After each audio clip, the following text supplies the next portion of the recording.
What's good, my people? Let's talk about it. Y'all already know. I know y'all see the title of the video. Y'all already know what type of time I'm on.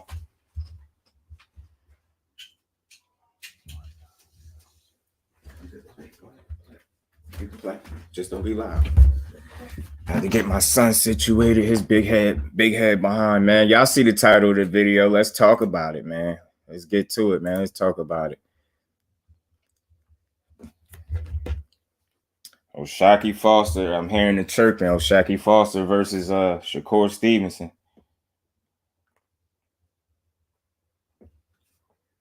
Let's talk. Let's chop it up.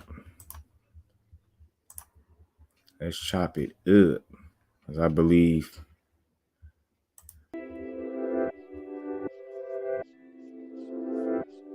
in peace. Salute, bro. Salute, Jose. Appreciate y'all. Yeah, I see that title of the video, man. So I want right off the bat, I want to know what y'all think. He said that'd be a great fight. Yeah. You know, reason I felt like talking about this because I hear the chirping. I hear the chirping, and they talking about SHAKUR Stevenson and Shaki Foster being a good fight. And I'm not saying that I disagree at all, because I like Shaki Foster. I like fighters that can lose early and learn from it and then become better. So that he's the epitome of that. He took his couple lumps early in his career, and he rebounded pretty good since then. I mean, he ain't lost since 2016. You know what I mean? Since 2016, let's see how many fights he had. 1, 2, 3, 5, 6, 9 more fights since 2016. Zoom, appreciate you, bro. Salute to you. Appreciate y'all for stopping through. But like I said, he took his lumps early. He lost to two fighters that I'm kind of familiar with. These guys, Samuel T. I knew about him, and he was looked at as a pretty solid prospect on his way up. So he beat Shaki Foster in 2015 by unanimous decision in an 8-rounder. Then Shaki, he rattled off 2 straight TKO wins. He had a 4th round TKO and then a 7th round TKO. And his second loss came in 2016 to Ronald Chinea. If for the real boxing heads out there, y'all know those names, Sam T and Ronald Chinea. They beat a couple. I think they beat a couple prospects on their way up. You know what I mean? They upset the apple cart once or twice in both of their careers, respectively. So, like I said, man, I like what Shaki Foster did. Since losing his second fight way back in 2016, he spent some time in jail, and I just respect the growth, and his progress. You know what I'm saying? And I think because of his growth and his progress, that got people debating whether or not, or how good a fight would it be between SHAKUR Stevenson and Shaki Foster. And, like I said, the kid hasn't lost since 2016. It was his last loss, and he rattled off about 8-9 straight wins since then. So he got his record currently is 18-2, 19-2 with 11 KOs. Let me see something. 19-0 with 11 KOs. So I feel like this would be a good fight. Because he been winning, and he, like I say, he ain't lost in about 5 years. So I think the talks of him versus SHAKUR Stevenson is definitely entertaining, and it'd be interesting for the sport. And my question for y'all is this the next big fight at 130? Because we already hear Bob Arum saying undisputed is stupid, and he's looking like if he has it his way, he's going to stop SHAKUR Stevenson from becoming undisputed. So it's like, the two other belt holders in the division, like, make no mistake about it, SHAKUR dog both of those dudes. You know what I'm saying?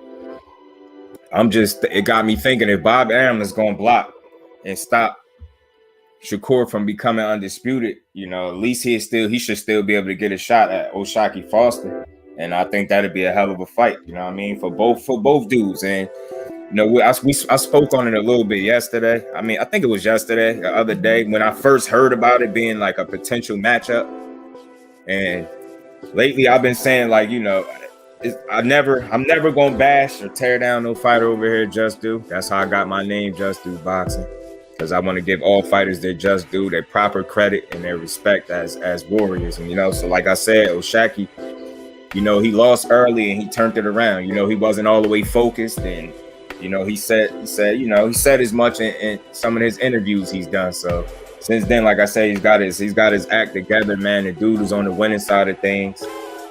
He got some impressive wins. You know what I mean? He got I thought one of his more impressive wins,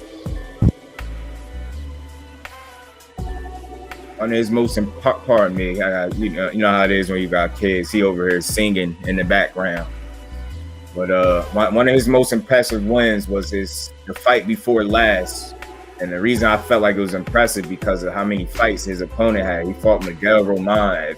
If you've been around boxing, you've been watching boxing long enough, you know who Miguel Roman is. And this dude came in with a record of 62-13. Get what I'm saying? This dude has 75 fights.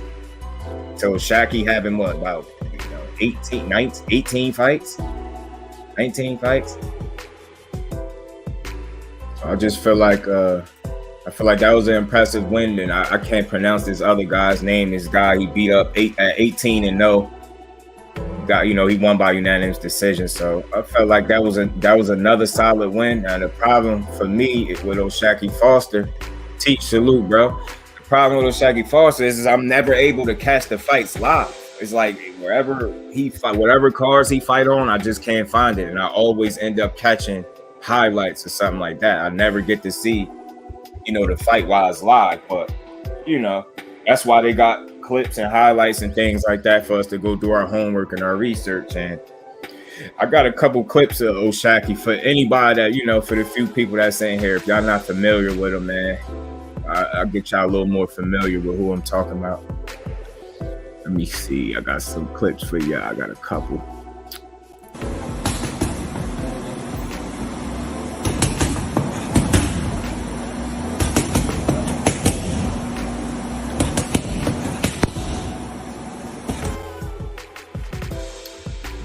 Another clip or two with O'Shaki as well. Kubov's so tired. He's really put everything into this. It's not for lack of effort if he doesn't get this decision. Foster's box really good. Oh, good shot. Down he goes. Eventually, he has put down Yakubov. Managed to get those gloves out. And I like. Kubov's so tired.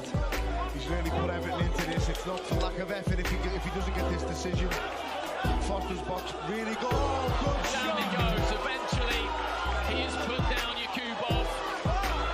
Managed to get those gloves out. And he fought right here, and that fight was undefeated. He was 18-0. So, his last two wins, I feel like is his most credible wins. Not just because he won the fights, but the experience that he was dealing with against, Miguel Roman, and then this guy being 18-0, he fought an undefeated fighter, and he handled him. He did what he was supposed to do. Got him out. Highlights pretty one-sided. There you see that jab. It's just perfect timing by Foster and fast hands. Raul pointed it out. Fernandez never seen anything like this before. And look at the distance between them because of the quick feet. Even in this tiny 16-foot ring, Foster's able to maintain. Look at the distance again. Disrespectful, man. That jab is nice. Again, this is a guy that they're saying is going to beat Shakur or can potentially beat Shakur. Our commentary was good. Yeah, Shock nice for sure. St. Louis nice for sure. And I don't want to sound like come off as biased because people by now, if y'all been rocking with me, y'all know I'm from Jersey. So I think highly of that boy Shakur. I've been watching him since his Olympic run. So, I had spoke on this a little bit before and said, listen, the fight with these dudes, no doubt it'd be entertaining. It'll deliver. In no way, shape, or form am I saying Shakur just get in there and dog walk O'Shaki Foster, because I believe O'Shaki Foster he got enough dog in him and he can fight. He can fight his ass off. He's not coming in there to get ran through by nobody by any stretch of the imagination. The kid can fight, as y'all seen in them clips. But you know, the big question for me is, can he where is it at? You know, Shaq Foster dethrone Shakur Stevenson, y'all think, at 130 and become the new king at 130? Because let's be honest, I mean, with or without the rest of the belts, that we look Shakur Stevenson fighting like the boss at 130. G5, my brother, appreciate you 100%, bro. Appreciate you for sliding through, supporting your boy in that super chat. Much appreciated, man. You know what makes this stinks? He's fighting on Probellum. Are you talking about Teach? You talking about Oshaki fighting on Probellum?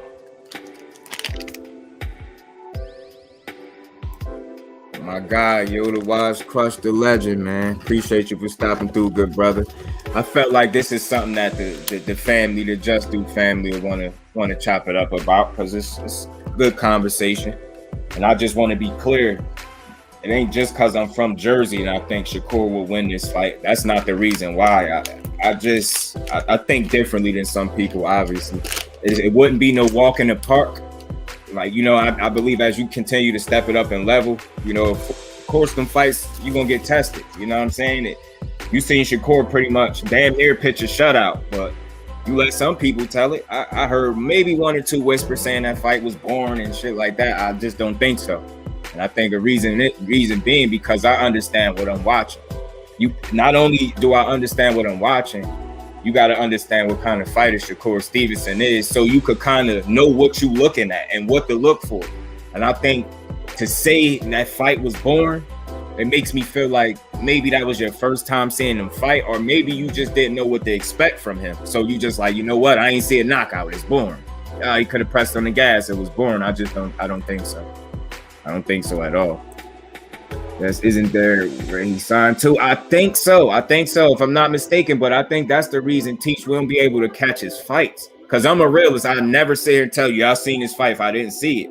Some of these fights, like I never catch them when they happen, but I end up catching, you know, highlights or watching some clips of him. And just from what I've seen, Oshaki is a dog, man. He can fight, man.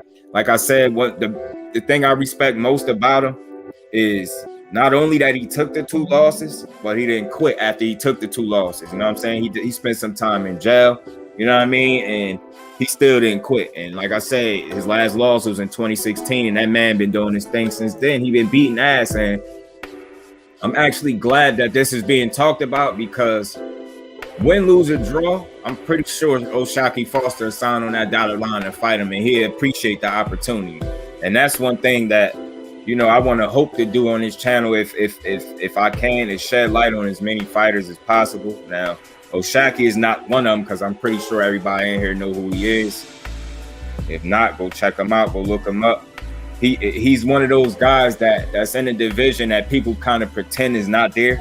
You know what I'm saying? And enough is enough. I mean, we've seen tons of what you call it, as my boy T be saying, pub fighters, or how my boy Ghost be saying. We watch plenty of those guys that is nowhere near as talented as Oshaki Foster, and we deal with them. We see their fights, so I just hope he could put himself in a position where we able to see more of his fight. Yeah, Josh, you biased. Yo, I'm telling you, man, that's my guy, man. But the thing with me is like, if a person tells me they think somebody could beat Shakur, I'm gonna listen to you. That's just where I'm at with this boxing. Like, we gonna have a conversation, and you know what I mean? We gonna get some understanding. So for me, it's just like, man, this dude, man, he is special. Shakur, I think, is a generational talent, man. Whether people agree or not, I honestly think that about him. I think as long as he can take, like, he got a great team around him. You got to think, when your big brother is Crawford, and what I'm meaning by that, your big brother is Crawford, and you know, one of your mentors is Andre Ward. You're talking about 2 of the most disciplined people in the sport in terms of putting that work in the gym and then getting in there under the lights and doing, you know what I'm saying? So I think, you know, all the questioning if he's going to stay focused or not, I don't really think we really got to worry about that. I think that young man had a kid. Like, just pay attention to the moves he making, pay attention to the growth, and so you could appreciate it as you seen it. We all seen that little clip with him swinging, and everybody, the video clip surfacing with him hitting the female, and we obviously know he wasn't aiming to hit the female, but we all seen that. So right there, you had a lot of people almost counting him out and treating him like he was just gonna start getting himself in a whole lot of trouble. Now since then, what kind of trouble has that kid been in? Respectful. You see, he got him a girlfriend that looks like she's for him from what I see. He just proposed to her. She has his kid. I mean, he moving like, even just at 24 years old, he moving like a grown man out here. And I didn't like how a lot of people was calling him a simp for proposing to the mother of his child. I think that's a bit weird. You know what I'm saying? And I think those people need to second guess calling a man a simp because he, proposing to a female that's potentially making him a better man. So point being, I don't think we got to worry about if Shakur is going to stay focused or not. I think he got the right team around him. I think he got the right people in place to guide him along the way. And I think he understands himself as an individual, as a young fighter, what's ahead of him. You know what I mean? And he said, he spoke on it recently in an interview. He said, they asked him about him potentially signing with Floyd Mayweather. And, he was telling people, he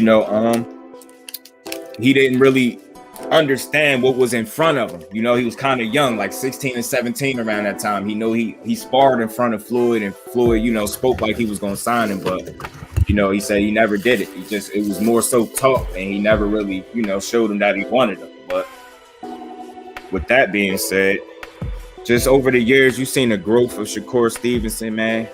This at just 24 years old, this dude is a 2-division champion and a unified champion currently. And I think it's safe to say that he 130 is his, but at the same time, he still got to prove it. Still some people in there that we all would want to see him in there, rightfully so. And I just think a fight with him and Shaq Foster definitely delivered. These dudes definitely gonna bring it. They're gonna come to fight. Shaq ain't coming to lay down for nobody. So from the highlights, the film I watched on this dude, he can fight. Got a sneaky ass jab. He makes his attack up well once he get going. He pretty sharp in there, man. So I like what I see from Shaq Foster. But again, the big question is, can he dethrone that boy Shakur Stevenson? And that's just a tough task, man. I think I'm biased to Shakur. I don't think no one at 130 or 135 they teach, man. Look, I don't think that make us biased. I think that we just confident in what our opinions is and of this man. Like when you look at him fight, I don't try to compare him to nobody. He's not the next pretty boy. He's not the next this or that. He's just the only Shakur Stevenson. For me, as a supporter of him, that's more than enough for me. So it's like that skill set that he possesses, and the way he controls the distance and the range is second to none, man. Like you could see it in every fight, and he don't use a bunch of wasted movement to get out of the way. Like he uses his legs, but in an educated fashion. He's not spending, over a 12-round duration. He's not spending most of that time running from you. And you just can't say that because Oscar Valdez's face told a totally different story. And I'm pretty sure we all seen the rounds where he started stepping to that dude and laying something in his breadbasket, man. He was punching that boy all in his stomach. I think he was hurting him a little bit. We called him a simp for real. Yeah, St. Louis goofy ass dude. Now that's what I'm saying. And those people, I don't see how you can find a negative in something like that. That's somebody, obviously, like, for you to feel like you want to propose to somebody in front of people, just think about the positive impact that she potentially having on him, which is why he will even want her to have his last name. You get what I'm saying? It's nothing about that says simp.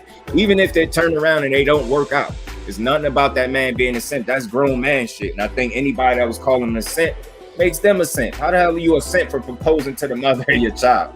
People just say anything, man. I think, sometimes when you so nice, they gotta find something. Even if it's something as simple as you proposing to a woman, you know what I mean? That's yours. Like, these people, man, they crazy. Everybody makes mistakes. That's a fact. That's a fact, Jose. And we all entitled to them. But what's key, Jose, and that's why I say it's okay criticize them. You want to criticize them for the mistakes, that's fine. Not you, of course, but people. It's fine. But also be real enough and adult enough to recognize when he's learned from those mistakes, and be man enough to recognize the growth. You know what I'm saying? And you can't tell me that dude hasn't grown since the incident. You can just see it in the movements. Even the way he approaches the fight, to me, he got a mature mentality and approach to his, like, the way he fights in that ring. He fight like a boss in there. I can't explain that no more than he really fight like a boss. Salute, Mike. Appreciate you for stopping through. Fight like a boss in there, and he's sure of what he wants to do. He come in there with a game plan and he execute it to perfection. You know what I'm saying? So I just feel like this fight right here is bound to happen because you got two guys that Shakur hasn't lost and he continues to win. And Shaki Foster has definitely been on the winning side of things. You know what I'm saying? So I think it's definitely necessary that this fight happen. I mean, I want to see it sooner than later. I mean, what y'all think is the next fight for Shakur? Where y'all want to see him go at? I mean, long as it's a quality opponent, I'm cool, because I think whoever he get in there with, they're gonna have problem. Salute, Mail. Appreciate you for stopping through. I think it was dope that he proposed. Good boxer at Facts. I agree 100%. It's like you see maturity there and growth, and I think only a childish individual or somebody that doesn't think, you know what I mean, accordingly would think something was wrong with what he did right there. I would say people are weird, man. People are truly, truly weird. Why are people even talking about that? Let that man marry his lady. I don't get it. I don't get it either. I don't. I mean, like I said, I think when you great, they gotta find something to pick and poke at to try to make it seem like you are not as great, and then just call it what it is. And, I did the live yesterday, and one of my questions was, does this win over Oscar Valdez put him on a pound for pound list? And then, my response to my own question is it all depends on whose list are we referring to. And I feel like in boxing, as a supporter of the sport, spectator, a fan, whatever you want to call yourself, I think it's very important and key to have a mind of your own, to be able to think for yourself.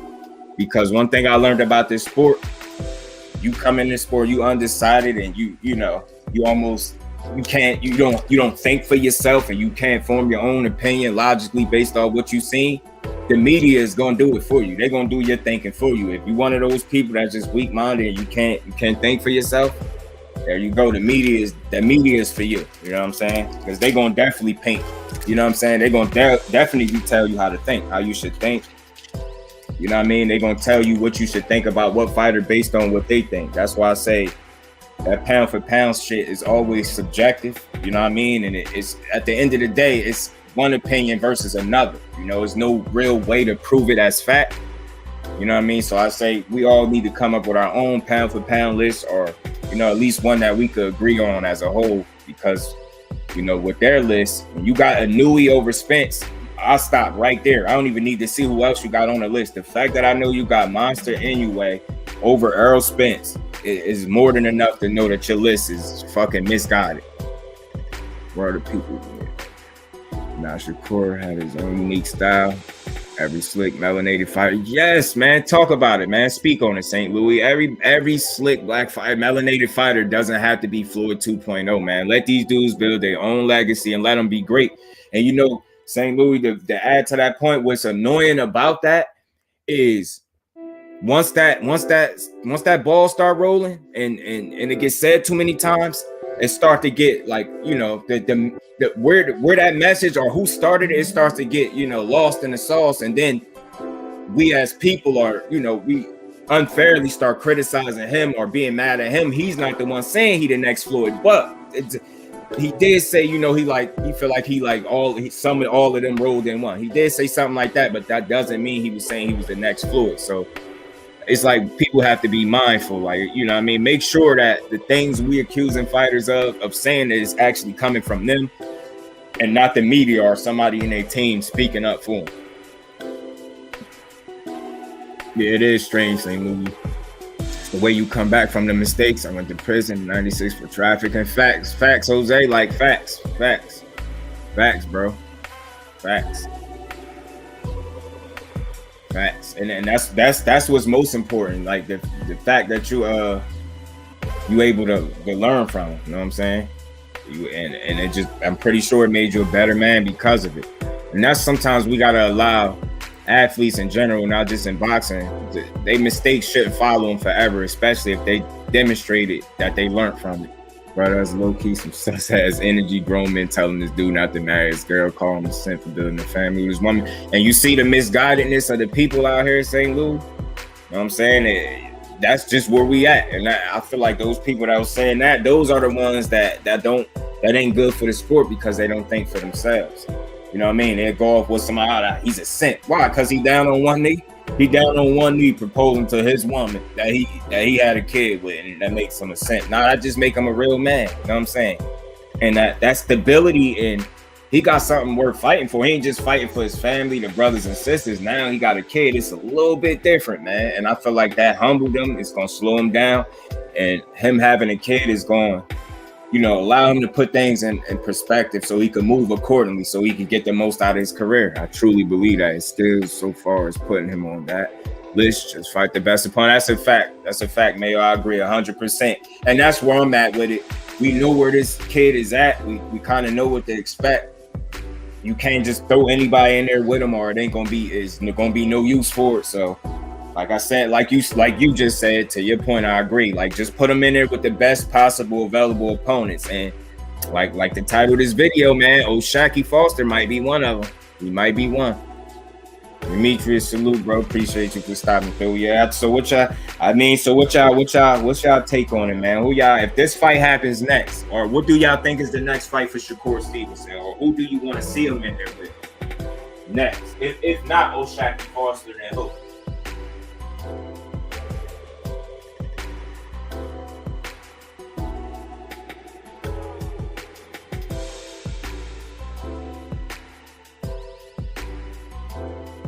Pardon me, y'all. I'm running here.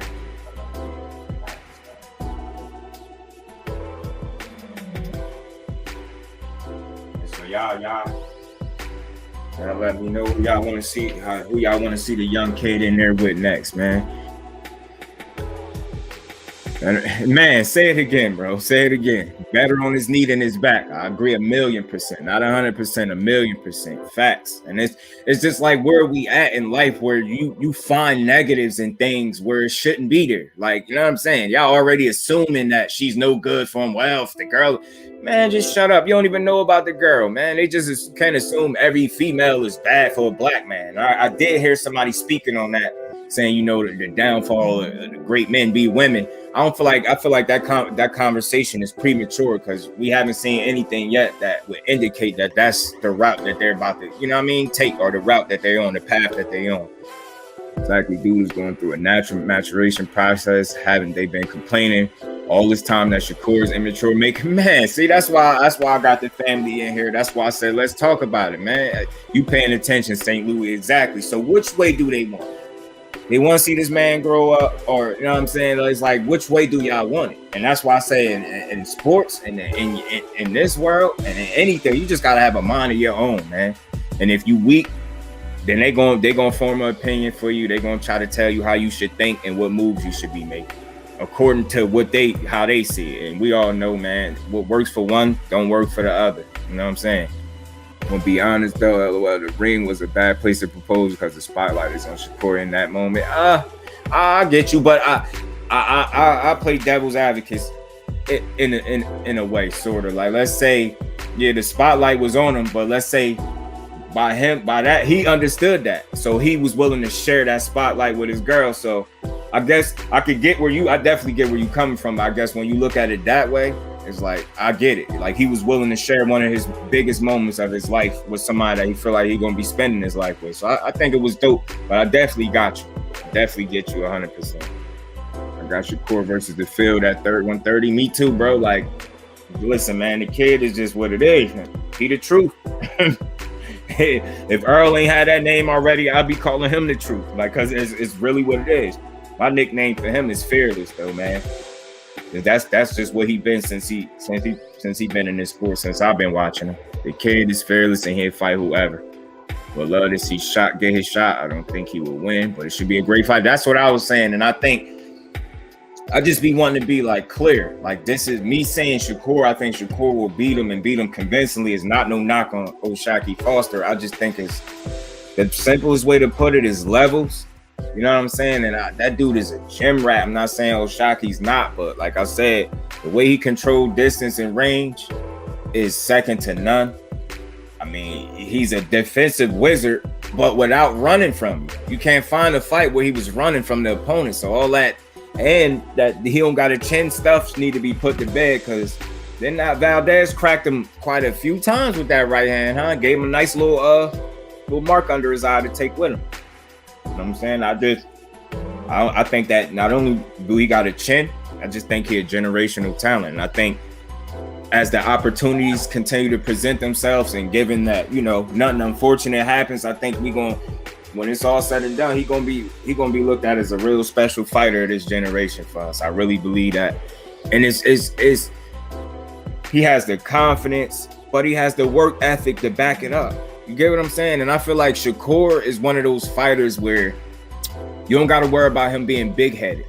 You don't have to worry about that, because one thing I noticed about him, and that's why I appreciate him as a fighter, he's able to recognize greatness in other fighters, man. I just think that makes you that much better. You know what I'm saying? Like, think about it, you know, the fighters that just don't give motherfuckers their just due. You know what I'm saying? And then you go in there, it's like, you know, like let me use Chris Colbert, for example. He was sitting there talking. You could tell he ain't know much about his opponent. He was sitting there saying, you know, everybody put in there with me that's supposed to have power, I end up knocking him out. I've never been dropped, never been hurt, none of that. You could tell he even doing his homework. Then you get in there and you get your ass beat. See what I'm saying? Go in there and get your ass beat. My thing is Shakur, he talks his shit, but it's from a place of confidence, in my opinion. It's not false confidence. And what I mean by that is you're not gonna worry about him getting ahead of himself, I don't think, because he got the right people around him. And like I said, I think he's maturing more and more each fight. You're gonna continue to see growth in this kid. And I feel like his confidence is based off the success he's having. You get what I'm trying to say? So it's like, it's not false confidence. Like I believe it's legit. I believe like I said, it's based off of the success he has in the ring and the work that he puts in, and him just believing in himself as a fighter. You know what I'm saying? And I think, you know, sometimes people might feel some type of way because he's confident, but it's like, how are you supposed to be? You're supposed to be confident. You hear all the fighters say it, man. You got to be confident. It's like they want to control how you think about yourself. Nah, if he think he one of the best in the game, then prove him wrong. Instead of arguing about it, prove the man wrong. Show him that he ain't the best in the game. You know what I mean? Go put somebody in there that's going to show him he ain't the best in the game. But from what I seen this Saturday, I ain't going to say the best fighter, you know, in all of boxing, but he's damn sure one of them, for sure.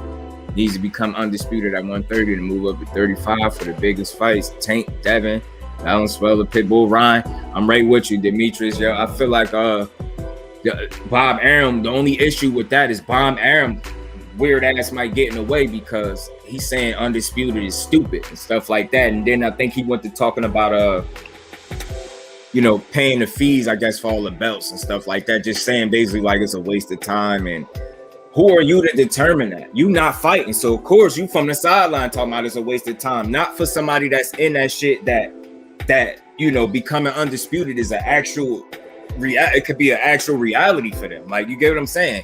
You got a fighter that great. You don't dim his greatness by stopping him from doing what he doing. You get what I'm saying? I'm from Jersey. I'm rocking with that dude until he don't fight no more. And even after that, I'm rocking with him. And I just like the fact that he don't just think he good, but he give other fighters their credit as well, and he puts the work in. So it's just like, you can't do nothing but salute that dude. Can't do nothing but salute him. But yeah, man, all those fights at 35 for sure them shits will be some good fights, which I think we're gonna get in the near future, man. I hope Devin Haney, proud of my Brick City brother. Yeah, me too, man. That dude. And you know what's funny? I think it's dope that, you know, my cousin that was in boxing was the one that put me on to Shakur, and that's because he know him personally. So it's like, I think it was dope. Like, that's somebody, he vouched for him just as much as he vouched for his own skill. Like, he told him, like, yo, I'm telling you, cuz, watch this kid. He nice, and he ain't steer me wrong. He's the reason I'm on.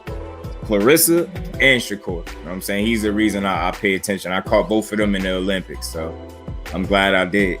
I think that's why he did it in the ring. He showed that he wanted to share his life with her moving forward, including the boxing, and that's a fact. That's a fact. That is a fact. Very smart boxer, young and still growing. Facts. And you know what was impressive fight night? You did hear Valdez speak. It wasn't me, or did Shakur look like a welterweight in there? Damn, that man. And think about it. The reason I say welterweight, because that'd be what? He got 30, you got 35, 40, 47. He came in there looking like he was at least at 147. No bullshit. No bullshit. Shakur looked big in there, man. And I just think he filled out. Like, his frame is filling out. And he gonna be. And the fact, I think something else that was telling was the fact that Oscar Valdez said he couldn't hurt Shakur because he was just too big. Like, that's not something that I expected him to say. But the fact that it's being said, he said he couldn't hurt him.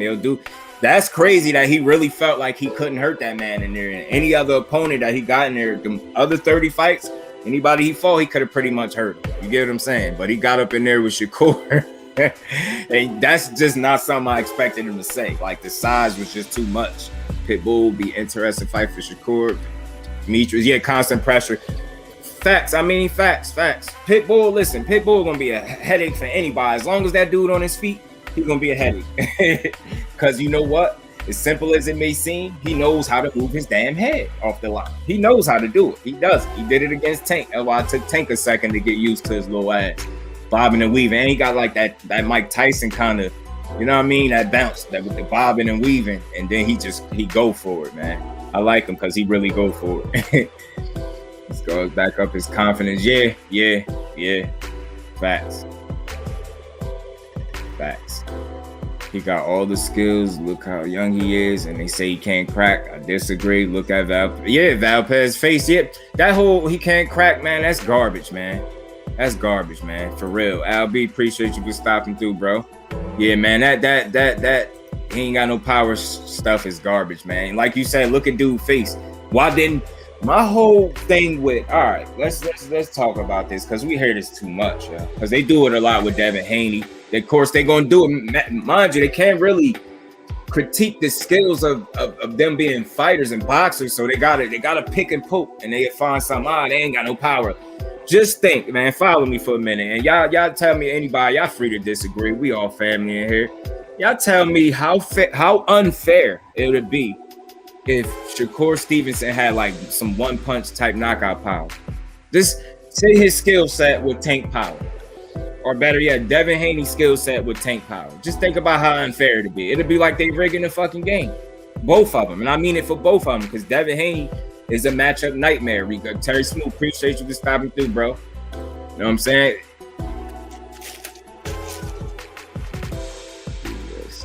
You right, Shakur look big as hell. Yeah, man, I'm not trying to hear that excuse from Val. Nah.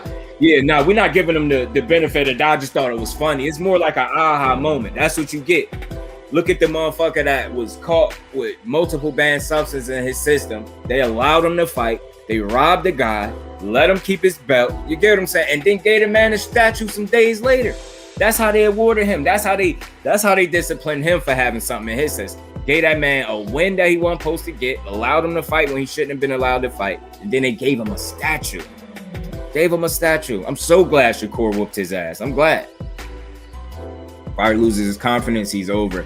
I agree, yo. And I just don't think boxing is the sport. Any sport for that matter. If you just don't have the confidence in what you're doing, you shouldn't be in there. Especially something like boxing that you can't play. You can't play it, so ain't no need. If your heart ain't in it, don't do it. If your confidence ain't there, don't do it.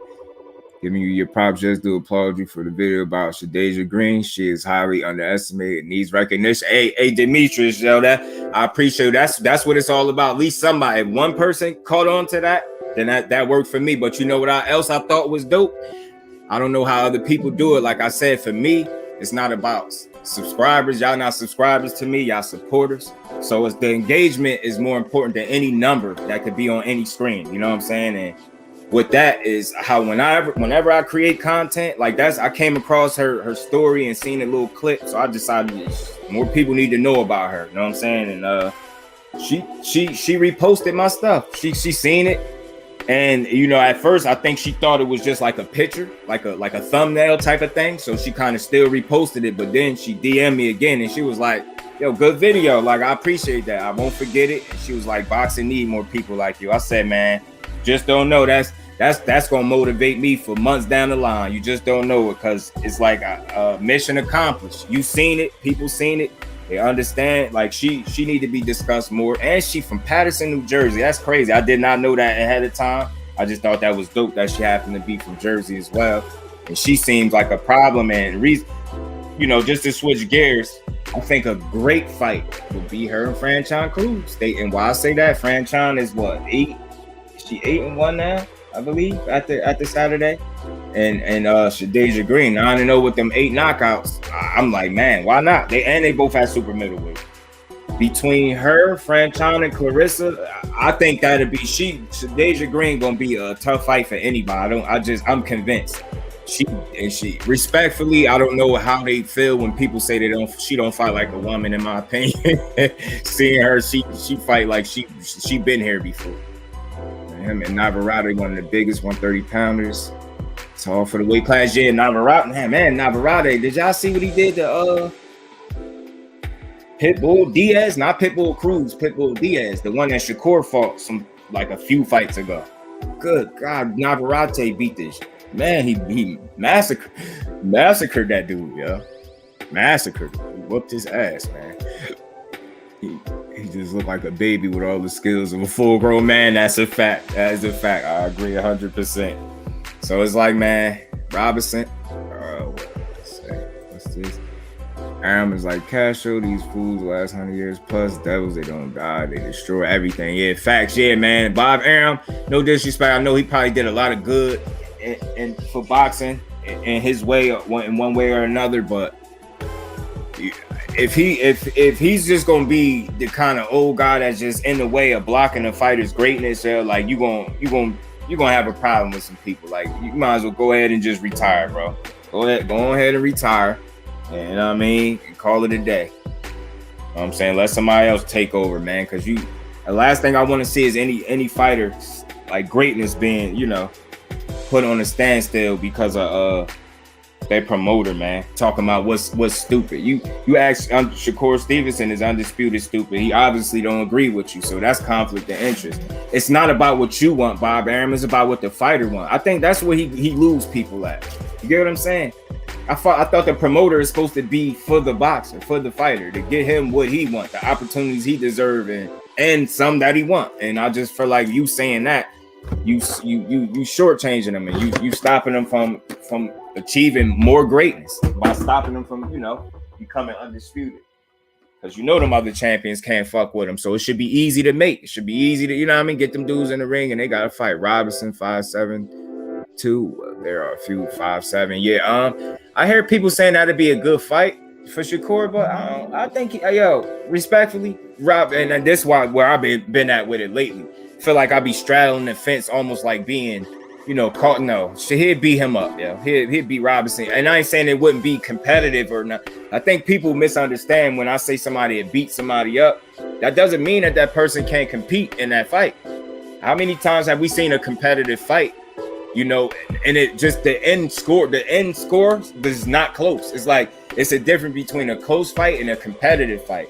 You could compete and be competitive for 12 rounds, but if you lost all 12 of those rounds, that end score is gonna kind of look like a landslide. You get what I'm saying? So you can be competitive, in a unanimous decision, should I say? Like, all unanimous decisions not created equal. Sometimes a dude get in there and they just get their ass beat from start to finish.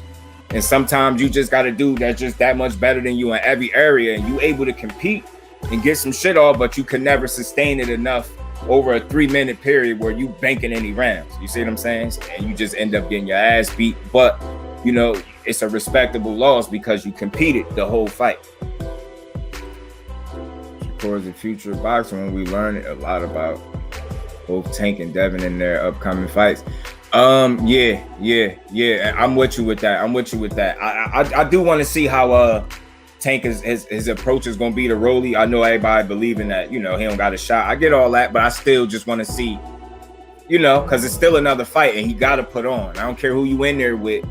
Fuck him up. Like, do him just like you did everybody else, or if not worse, do him worse. Mike Biggs, appreciate you, Brody. Now that while the universe keeps everything balanced, Dev or Shakur with one punch KO power, or Wilder with a lifetime worth of boxing, there's certain things just can't happen. Hey, St. Louis, that's a hell of a comment, bro. I agree 1,000,000%. But just think about it. You get what I'm saying? And it's like, instead of criticizing some of these fighters off of all the greatness that they're showing us, stop looking for something that they don't have to try to make a case for an argument for them not being as great as what they are. Not having power don't mean you're not no great fighter. And I forget to mention it earlier. My whole problem with that, Devin Haney had 27 fights. I ain't seen all 27. I've seen most of them. Have y'all ever seen anybody just walk through his power? Like, you know, for all these people that keep saying he can't punch, I don't see nobody walking through this dude. I don't see it. I just don't see it.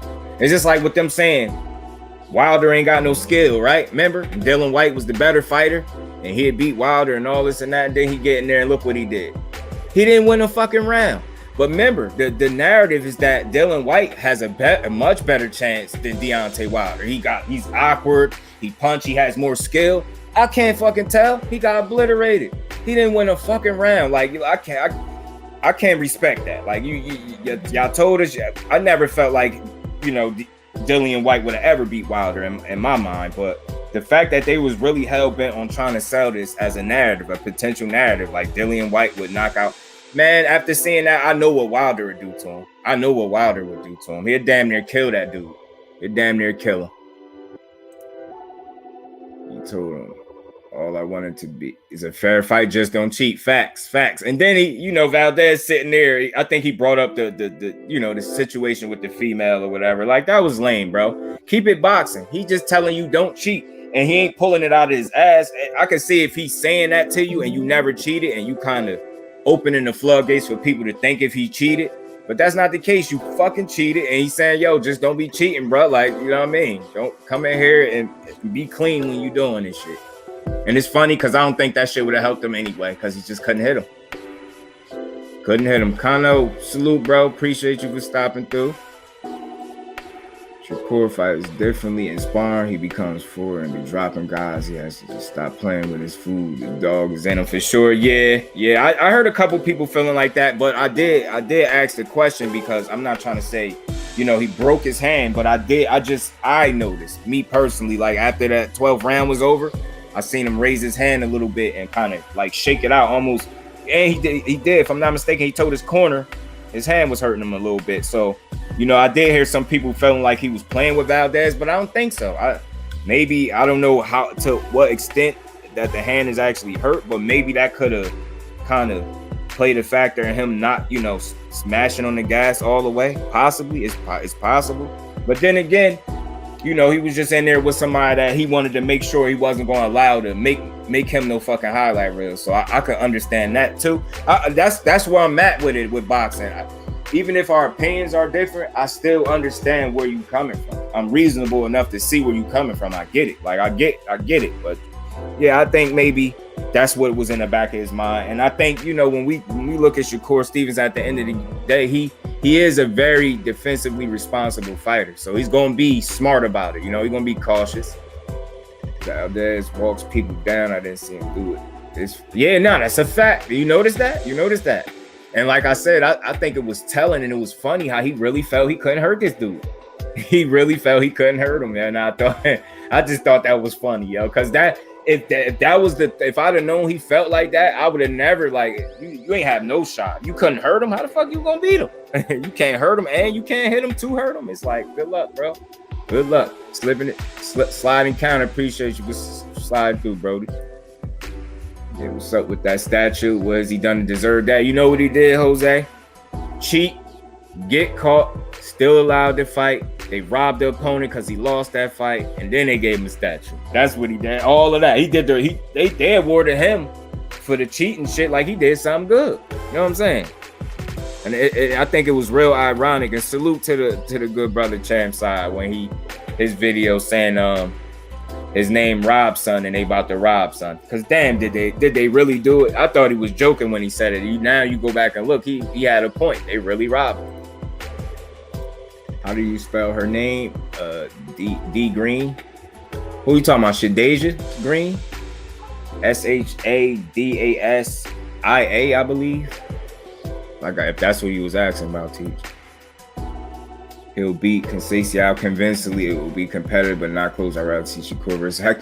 I use that word a lot, St. Louis, like convincingly, because I feel like I'm not saying you're gonna get dog walk, but like I said, convincingly for me, like Valdez competed in spots. You get what I'm trying to say? He competed, but my whole thing is if you can compete, it's okay. It's nothing wrong with that. But if you lost every round, but you was competitive in every single round, but you lost all of them, the scorecards ain't going to necessarily, read off a close fight. And that's why I say some people, not meaning you or not nobody in here, some people don't be knowing the difference between a close fight and a competitive fight. You get what I'm saying? Let me see. Close fight would have been, well, shit, nah, I don't want to use that as an example because she got a raw deal. I about to say Serrano and but that was very competitive and it was close too as well. I think this both could be said for that. You get what I'm saying? Wasn't no wipeout in one way or the other. You get what I'm saying? Them two women, they fought their asses off. They fought hard. So yeah, but back to it's funny because Hector Luis Garcia, he subscribed to the channel, bro. I thought that was dope. All I did was make the post, like, the regular post of him getting a knockdown, content purpose, keeping my shit flowing. And I seen him like the post, and then I got a notification. I seen Hector Luis Garcia. I go click the profile. It looked like it was his actual, his actual page because it got all his videos. It looked like a him up there, so I thought that was dope. You hear dog Conceição, man. He really would agree. I like Shakur versus Garcia. Yo, you know what? I'm not against no fights where a guy is just proving that, you know what I'm saying? Especially with Garcia just like upsetting the apple cart and beating Lil B-Hop, you know what I'm saying? I was picking B-Hop to win. I won't sit up here and lie to y'all because it went the other. No, I was like, I ain't know much about dude. I went and seen some highlights and shit like that. I'm like, he's good, but sometimes highlights don't do justice because I know they're put there to make you. Highlights are meant to make you look good. Whereas I would have liked to have seen actual fights of his and live, not just going back to watch him. But yeah, man, he showed you that he caused the upset. He beat an undefeated opponent. They didn't expect him to win, and he fought his ass off. So I definitely would want to see him against Shakur. I wouldn't be against it. And dude, undefeated, why not? Why not? Everybody can't be, you get what I'm saying? So it's like, I don't mind that fight. I think that'd be a good fight. Respectfully, though, I think when it comes to Shakur, I think it's his understanding of the game, I think, like, he's never going to be the fastest, biggest, strongest, but he usually is going to be the smartest. 10 times out of 10, he more than likely going to be the smartest fighter. So that's what I respect the most about him. And that's why I feel so comfortable about picking him over people. Like I be one, certain people to understand how I think sometimes. Like it's not me just picking blindly. It's just naturally like how I looked at Floyd. I'm not saying he Floyd. I'm just saying in terms of from the mental aspect, he's the smarter fighter in the ring. 10 times out of 10. Wow, I think so too, St. Louis. I think he would have got him kind of early. Like, what's funny? Around the same time, Tyson Fury got him. About 4 to 6. I think somewhere around there he would have, know what I'm saying? Because he awkward and all that. He do got some skill, but his defense is shit. Dylan White defense is shit, and he is a sucker for that uppercut. Just go look at his loss. That shit is crazy. All his losses is like from uppercuts. So I forgot who pointed that out to me. I was like, damn, you right. Every time this dude lose, he getting uppercutted. He getting put the fuck out. Yeah, man, I like this uncommentary. I like it. I'm rocking with you 100%, my boy. Bro, the field of debate, what Valdez did is called a red herring. When you have We had no other counterpoints to your opponent's argument and resort to personal attack. You lost the debate. Man, say that shit again. You know how many people do that? And that's why I start saying, like, y'all weird, man, because you never met these fighters and these people in your life. But you really could, because somebody is confident in one of their opponents, you're going to then allow that to get you out of character and start saying shit about the fighter that just not, you know what I'm saying? Not no real man shit. We don't do that. I never understood why a person's opinion get somebody so, you know, bent out of shape, especially if they're respectful about it. Especially if they're respectful about it. That's right. Hit and not get hit is the name of the game. And it's like, yo, you would think y'all would stop like questioning that because Floyd showed y'all. I mean, he said it over and over. Ain't nothing cool about taking punishment. What the fuck wrong with y'all? Hit and not get hit. Not see how many of your punches I could take before I go to sleep, bro. Like, I'm not doing that. Like, that shit kills me when fighters expect that. Wilder, he would destroy Dillian quick. Yeah, I think so too. It hurt Dillian White. Dillian White know what time it is. Rolly, that guy's a joke when he talks. He doesn't even sound like a man. He sounds like a rat. Nah, for real. He gonna fall. His that reality check he about to get on May 28th, boy.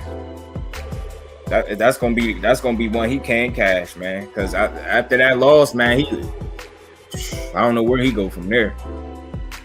I don't know where he go. Yeah, I don't like the way the women did fight hard, but the Spanish girl, she let her foot off the gas and watched the whole. Yeah, you talking about Serrano and Katie Taylor? Yeah, I think what we seen, because you like the fourth, fifth person that said something about her like letting off the gas. I don't think it was intentional. I think she got a little tired in there.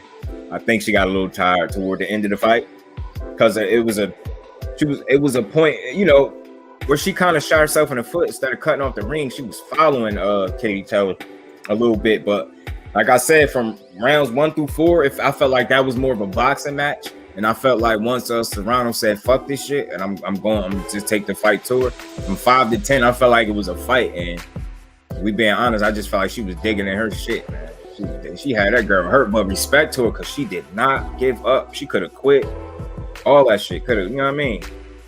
You can cheat, he still would have lost. Nah, that's a fact. That's a fact. I don't think he would have won. I just, certain people are just that special. You know what I mean? I just think Shakur wouldn't, whether that dude had something in his system or not, he'd have been all point.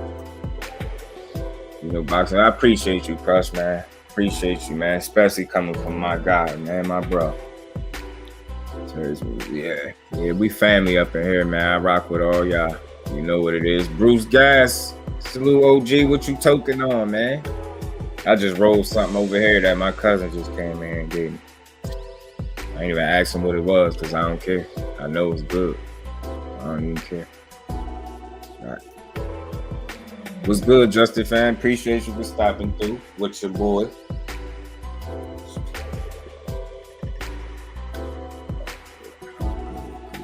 Appreciate you for sliding through. Bud talking. He gonna toss EJ around like he did that. What the fuck? Yeah. That's following her. Yeah.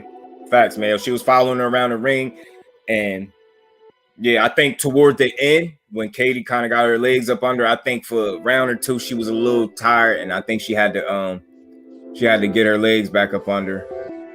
But yeah, that following around the ring kind of cost her. And then like my man Crush said, the lack of head movement. She did leave some stuff up there, but I still feel like we seen what we seen. I feel like we know who won. You know what I'm saying? And like I said, with me, I connect dots that probably shouldn't be connected. So when I'm sitting here listening to the telecast and I hear Katie Taylor coming out, she's soaking up the moment. Ain't nothing wrong with that. That's what's up. She earned it.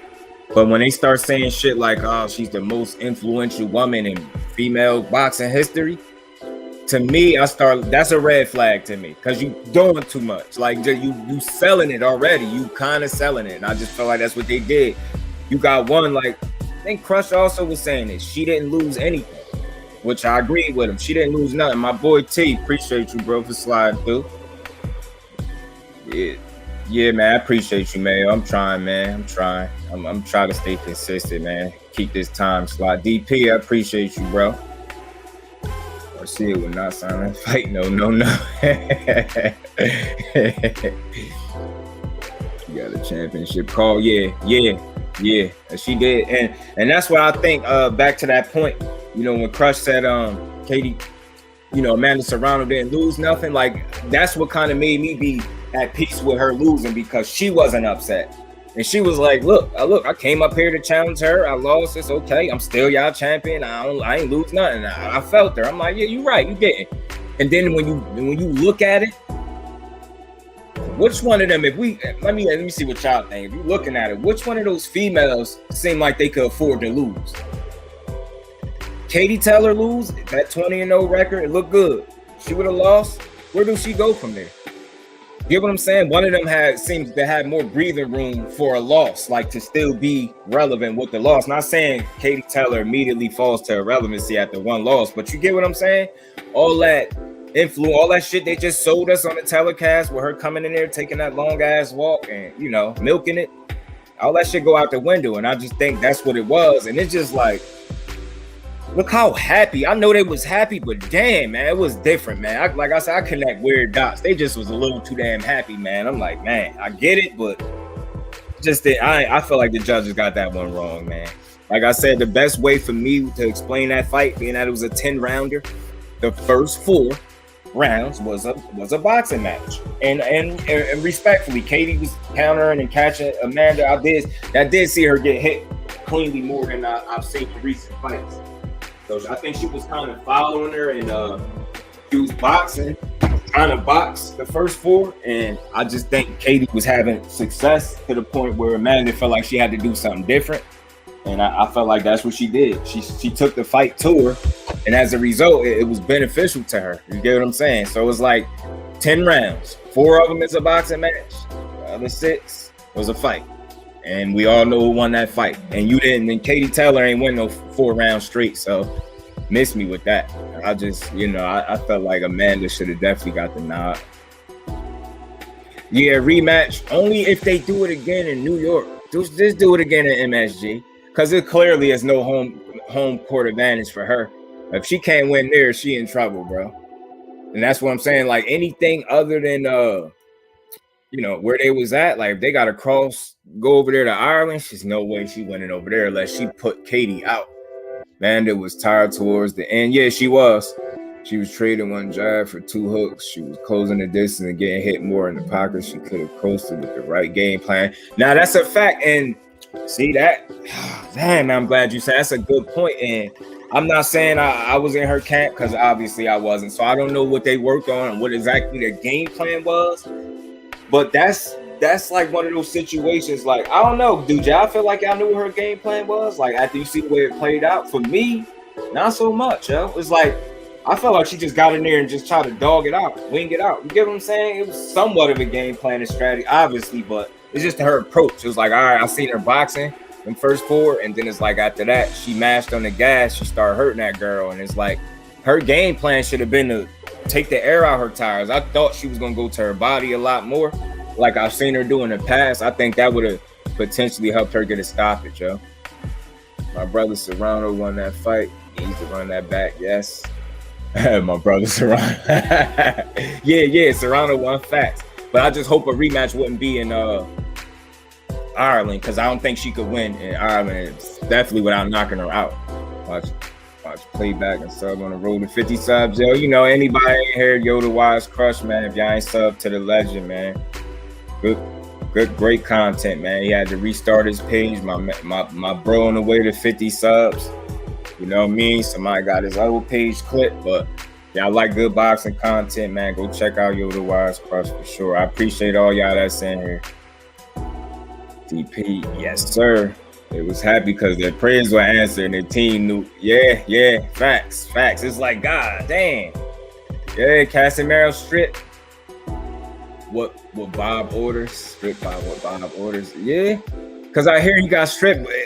Did they say why he got stripped? Was it because he ain't fighting, or I ain't really get into it. Yes, sir.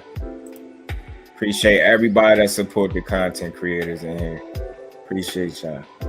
Yeah, once Serrano hurt Katie, she started headhunting, and that's a fact. Yeah. She would have stayed focused on Taylor's by fact. I think that's where she kind of shot herself in the foot, man. And she she turned it into like kind of limited herself when she didn't have to. I hate to see a fighter do that. If what Katie was doing was causing you to be limited in spots where you normally are successful, then I get it. But I think it was more so how her approach than what Katie was doing. Katie was on her bike for a good portion of that fight. She was them body shots she did not like. She did when she did land to the body, she did not like them shits. I for sure thought, no doubt, bro. Yoda Wise crush. Because he not fighting. It's a fact, yo. That's a fact, man. And you just like that's where I'm at with Bob Arum, man. And if y'all paying attention, I know y'all are. Y'all seeing prospect. I mean, Top Rank got some prospects out there, man.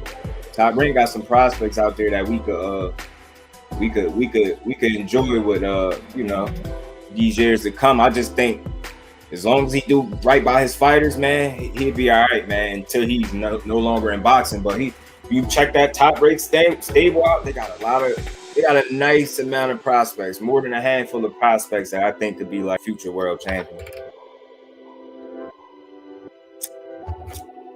They definitely got some guys, some fellas over there.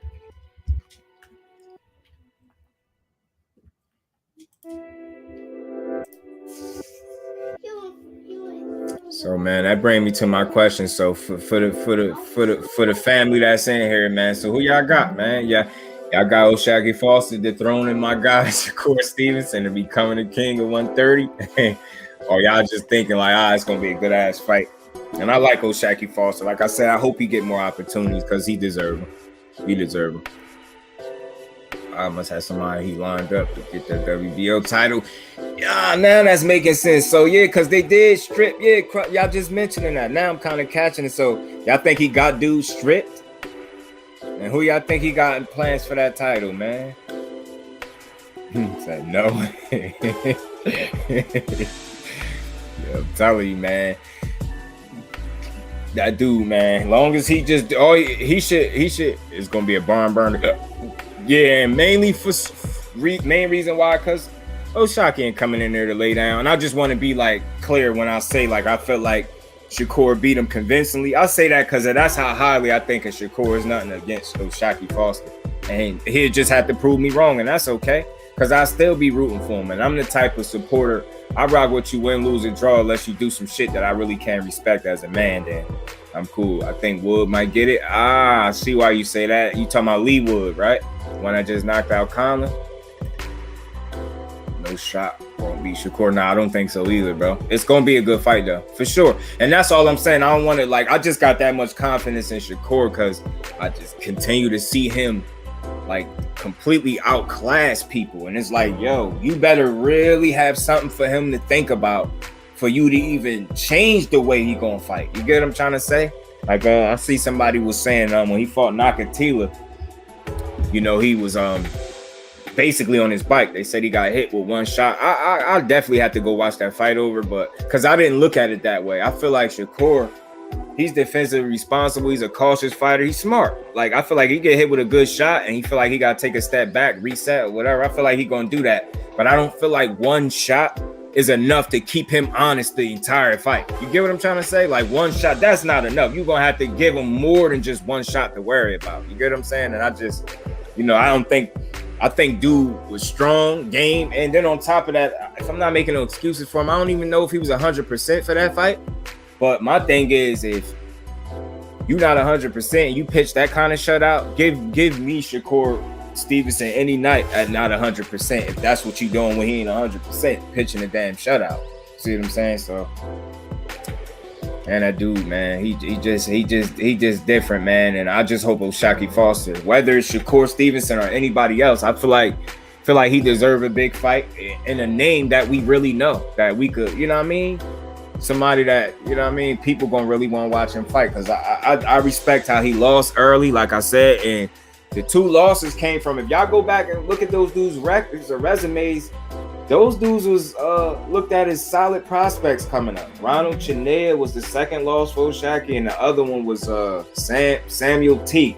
That's the dude that Brandon Lee knocked out a couple fights ago real bad. But on the way up, those dudes was looked at as like decent, solid fighters. Definitely. Huh. Foster won't beat Shakur. I don't think so either.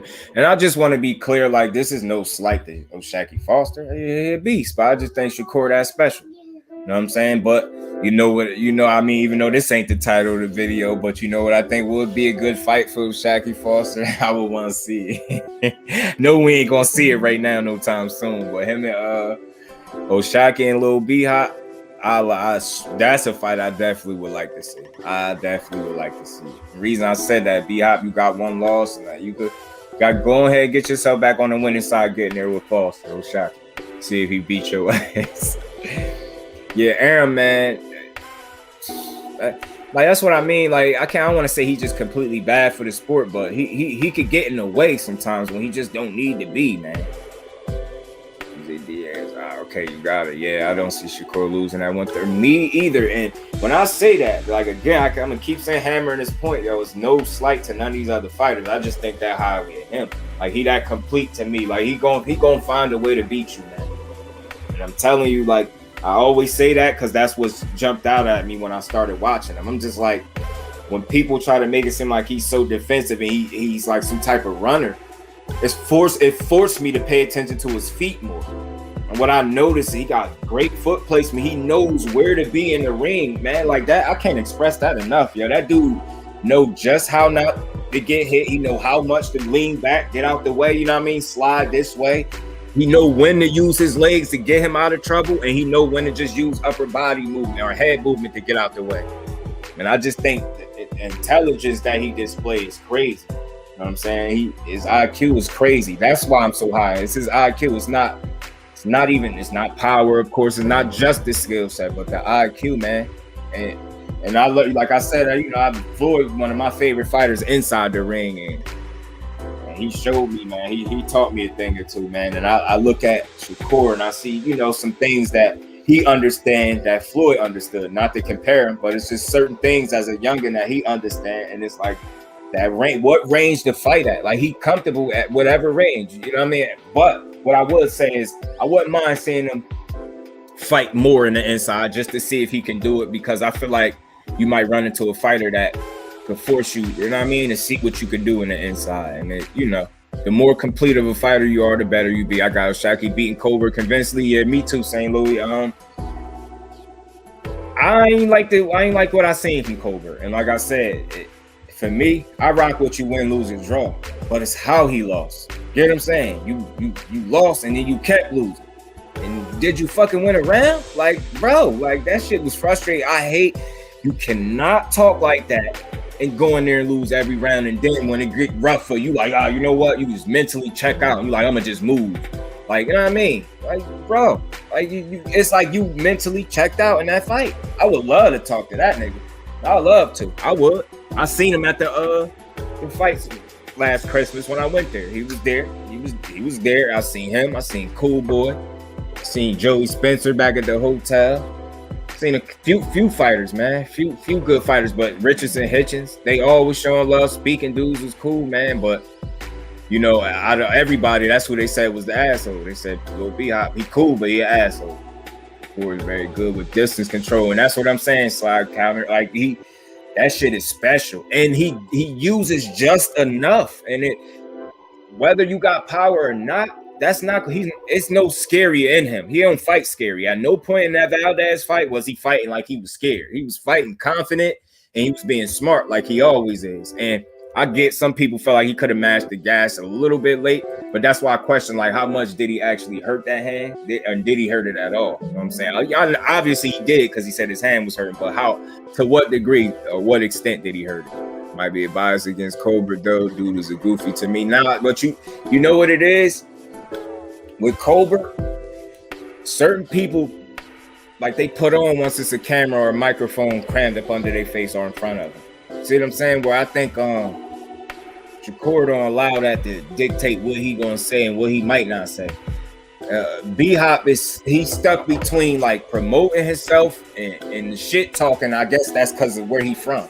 He's from Brooklyn, am I right? So he like, you know what I mean? He like to talk shit. So I think that's what doesn't do him any good, being that type of a talker and then going in there and laying an egg. And it's like I said, I'm okay with you losing.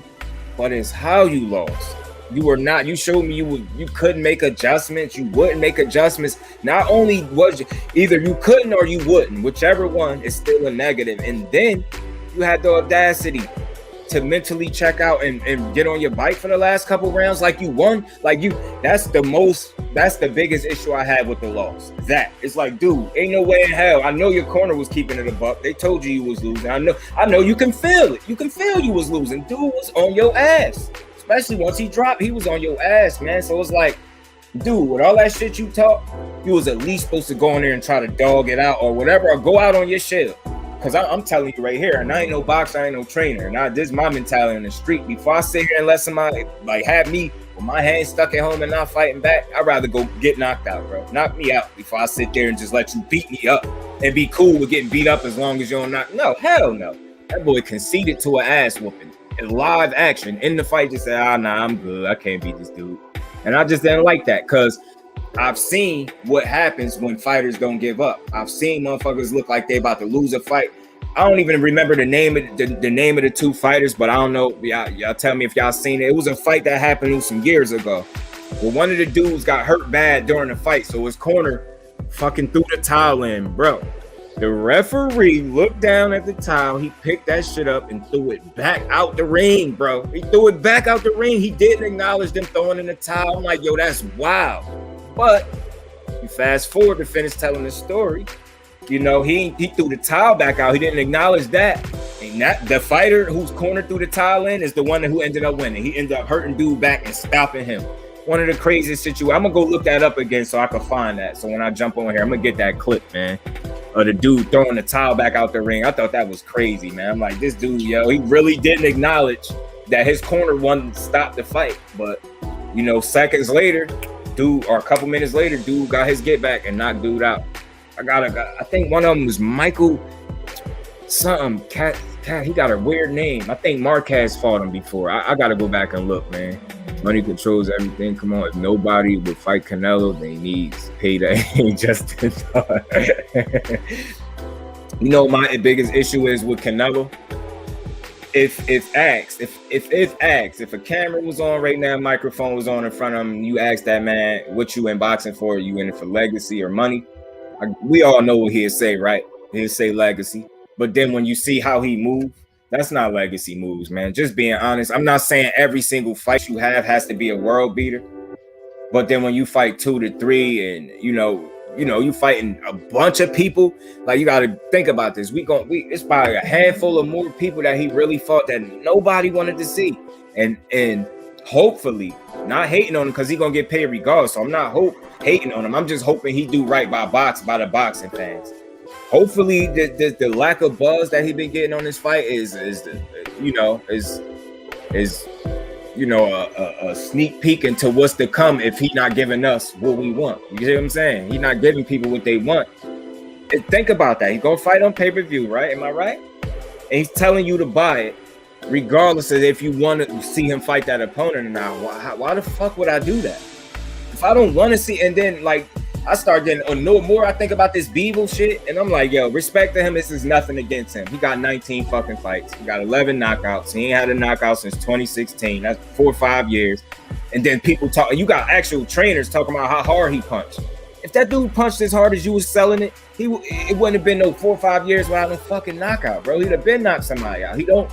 If you are a solid opponent, he's not knocking you out. He'll beat you up, but he ain't knocking you out. And my issue, watch this, what he do with Canelo. If I'm wrong, I'm going to be the first one on my channel saying it. This is how I think the fight going to go. I think Bivol, with his skill set, I think he's going to be able to have success in spots, and his mentality is going to mean a lot.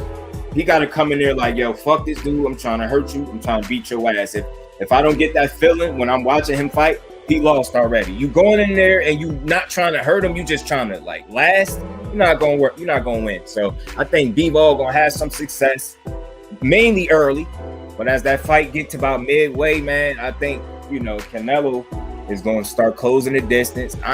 One thing he could surprise is by not getting knocked out. Maybe he can do that, maybe, but I'm just not sure. I just don't see him beating him. In how he gonna beat Canelo? Because the way I see it, he's not a knockout puncher. He ain't had one since 2016. He's not knocking him out. We ain't seen Canelo hurt since he was 19 years old. That's crazy. So it's like you're not knocking him out. And you're not winning no decision. Let's call it what it is. You already walking into the ring probably down 3 rounds from the rip when you get in there. Ain't no way you beating that dude, yo. And I'm sick of it even trying to fool myself looking. I'm sitting over here looking at highlights of Bivol, trying to go back, seeing if it's a case for him to know he ain't winning. Because the biggest issue I think he gonna have is when he has the success, how much is he able to sustain it? He can't, I think that's where he's gonna run into the problem. Like Canelo, he ain't gonna just let you do whatever you want unless you Floyd Mayweather. You know what I'm saying? Then you could do whatever you want. But it's Bivol, and you gotta think he's sticking to a certain style of fighter. No disrespect to none of these dudes. And I like Caleb Plant. I was rooting for him the entire time, even after I knew he was gonna get knocked out. I still was rooting, hoping he'd shake it off or some shit. So that being said, Canelo was sticking to a certain specific style, man. Even if it ain't Eastern European, look at the Caleb Plant, 21 fights, no punching power. No, let's call it what he couldn't hurt Canelo. That's what his biggest issue was in that fight. One that you couldn't compete with him skill-wise, you just couldn't hurt the dude. And if you can't hurt him and you can't make him, second guess something, then how you gonna beat him? Good luck beating him. And so Caleb Plant, lack of power, inexperience, 21 fights. Dimitri Bivol, he got 19 fights. Lack of power. Similar style, they're technically sound, fundamentally sound, but can they sustain it? That's the biggest question. And I think that's where Canelo's able to break your rhythm, stop you from doing what you want to do, and then he able to work. Oh, I got you, definitely, bro. You already know. Say the word. Core discipline is A1. So many times it fires me. Fights harder than they have to be. By not staying disciplined, the ring is hard to stay born. When the fans want you to turn up, yeah, facts. And I think that's what people was getting a taste of toward the end. Like some people took it as him playing with his food. I took it as him making damn sure he wasn't allowing himself to be no fucking highlight reel. You know what I'm saying? And then think about what would have been said if he would have pressed it and then got himself slapped or something. Oh my God, they would have the criticizer would have been twice as harsh, or you know what I mean? If he would have got knocked out for not sticking to the game plan. Why would you do this and why would you do that? You know what I'm saying? They'd be coming like that. He said Lee Wood was about to lose the con. That's fact. So that's a rematch I promise you I want to see. That's a rematch because that's an unfortunate situation. I ain't even making no excuses. Lee Wood, Mike Conley, you got caught. But even he knew it. That's why he wasn't, man. He's like, man, I was beating this dude ass. He just caught me in his boxing. And I respect him for it. I definitely want to see that rematch. I think the fight in England, I forgot who it was. Oh, you talking about the one where they threw the towel back out the ring? I couldn't fucking believe the dude did that, yo. I'm like, he bogus as hell throwing that towel back out like that. Chavez was about to lose to Taylor. Chavez. Oh, you talking about Meldrick Taylor? And Julio Cesar shot facts. Canelo is excellent against fighters who's trying to survive. That's why he don't fight certain dudes. We know. Gonna be at his neck. And all right, this is the best thing I can say about Canelo. Like respectfully, like my biggest issue with his opponent selection.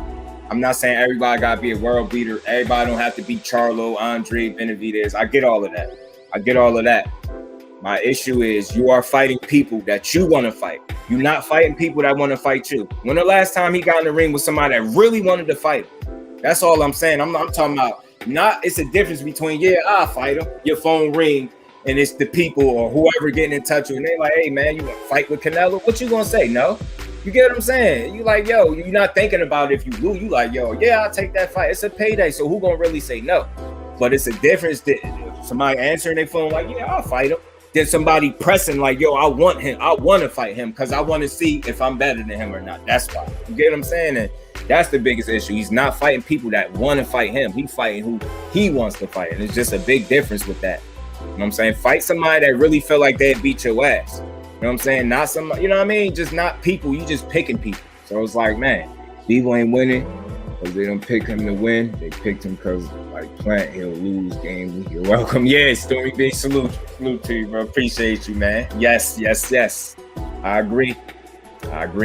And my biggest thing with him, I don't think he's gonna be able to sustain it over a long enough period of time where he could win that fight with Canelo. And we've seen it all the time. They can be competitive, but they just ain't gonna be. You know what I'm saying? That's frustrating. I just want to see him in there with somebody that I really feel like wants to fight him, and not somebody that's been chosen to fight. You get what I'm saying? Seen the Twitter about here saying Canelo wants Usyk at 200 pounds. Hey yo, if Canelo fight Usyk, man, I don't even know what to say about that. That I would be one of the most shocked individuals in the world if he fought him.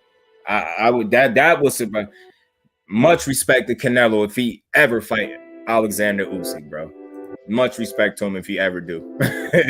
If he ever do.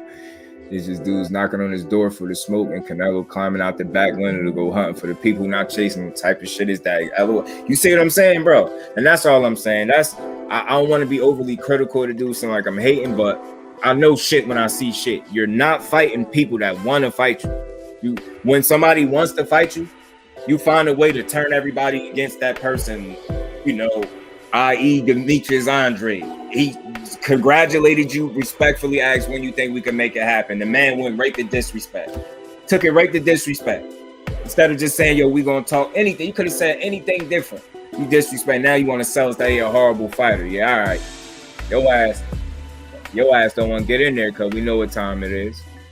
That's a tweet by Hearn saying that. Sorry, my autocorrect. Nah, it's all good, bro. It's all good. G5, appreciate you, brother. Yeah, so man, that's the issue, man. Canelo need to get the people what they want and not what he want.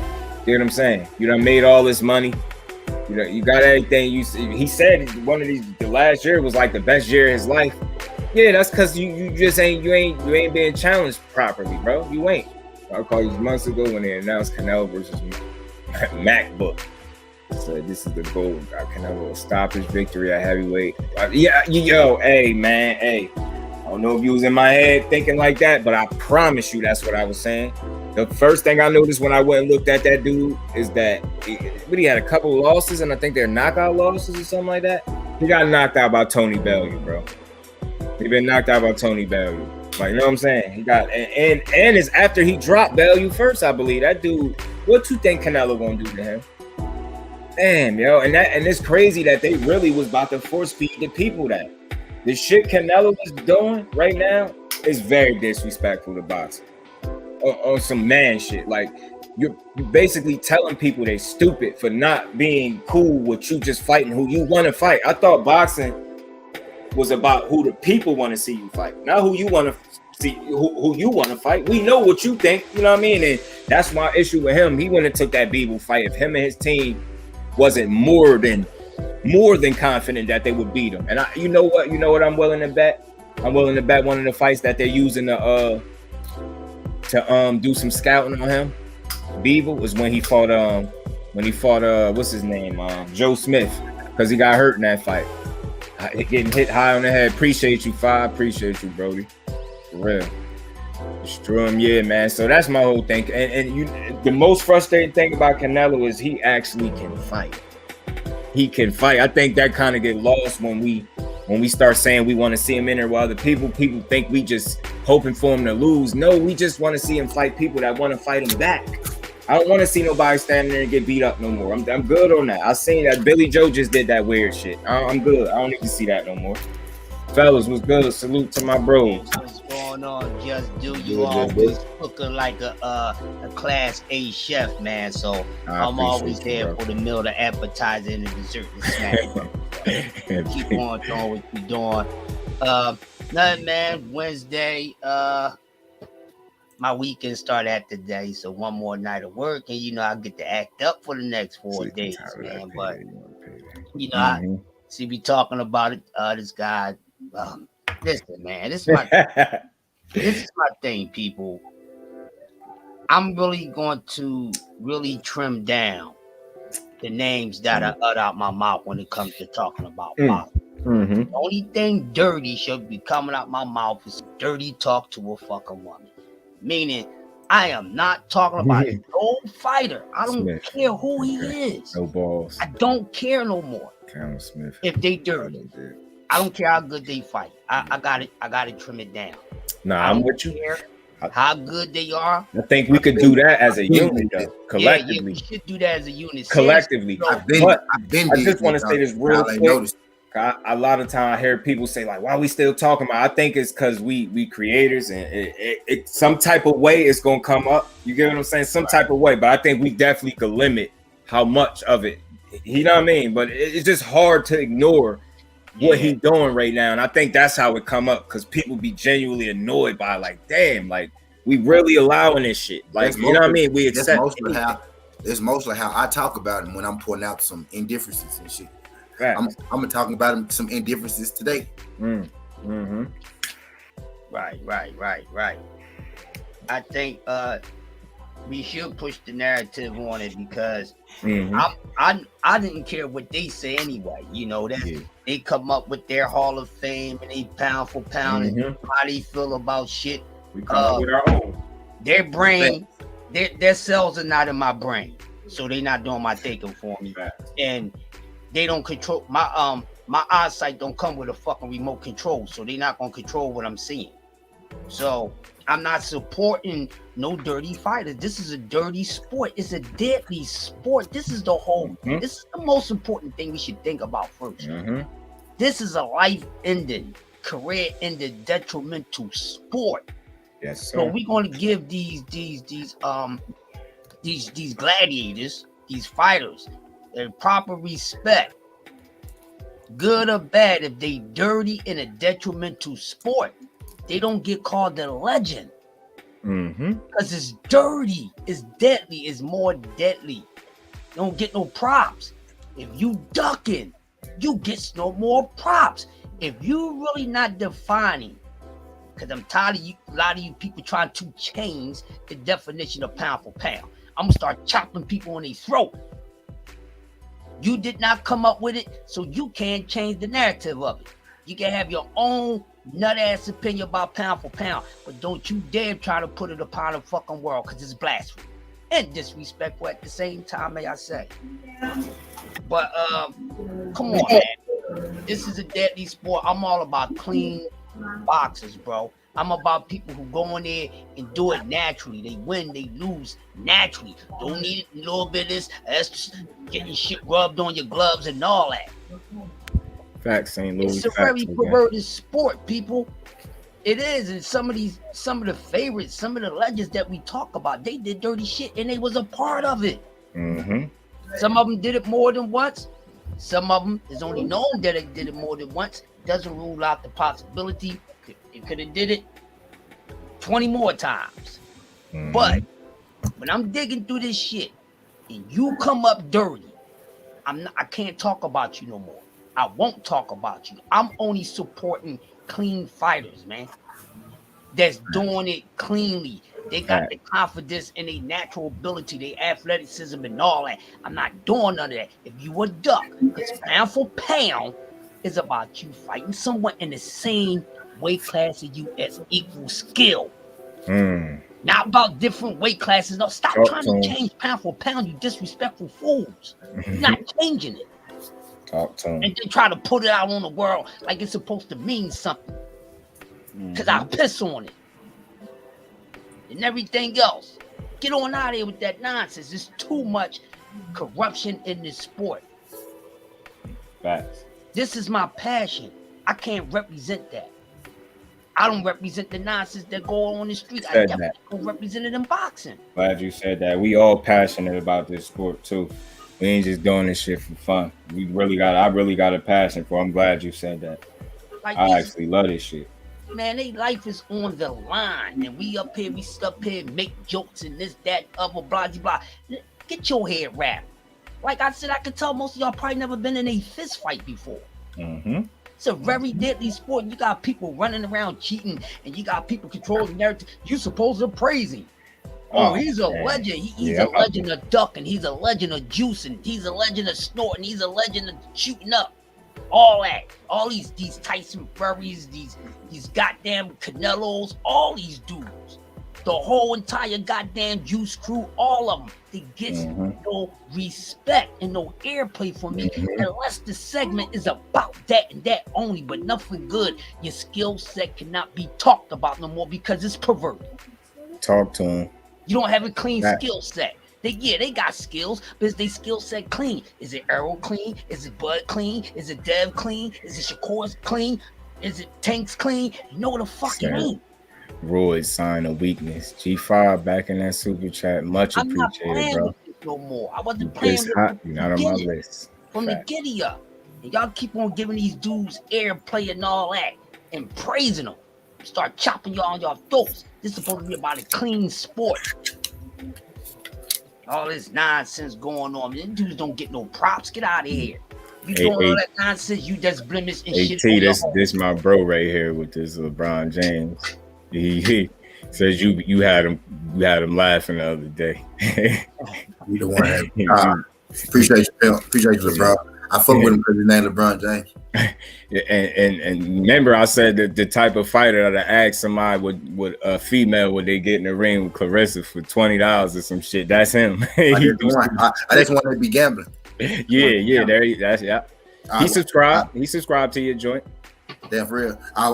Hey, bro, subscribe to G5 too, man. G5, Yoda Wise, Crush. I'm gonna have you subscribing to a lot of people, bro. These all the family in here. Uncommentary. Oh, everybody in here. Shit, you just gonna have a lot more notifications. That's all. Yeah, man. That's how I feel. I rock with everybody in here, so you know, cool. So if y'all get new subscribers, I'm gonna have your shit ringing off the hook. Yeah, y'all see LeBron James, y'all know that's bro. All right, cool. All right. I'll tell you, he already know. He know who the family is. He gonna subscribe. But yeah, man, I'm just sick of it. I can't represent that, bro. I'm a person of integrity. Yeah. So I look at the sport with integrity. That's why I get pissed off about the cheating and this, that, and other, and the ducking. I'm about integrity, dog. At the end of the day, you ain't showing me that I can't be a fan of you. Sorry, I cut blood off, so you know I ain't got no problem cutting you motherfuckers off. Yes, sir.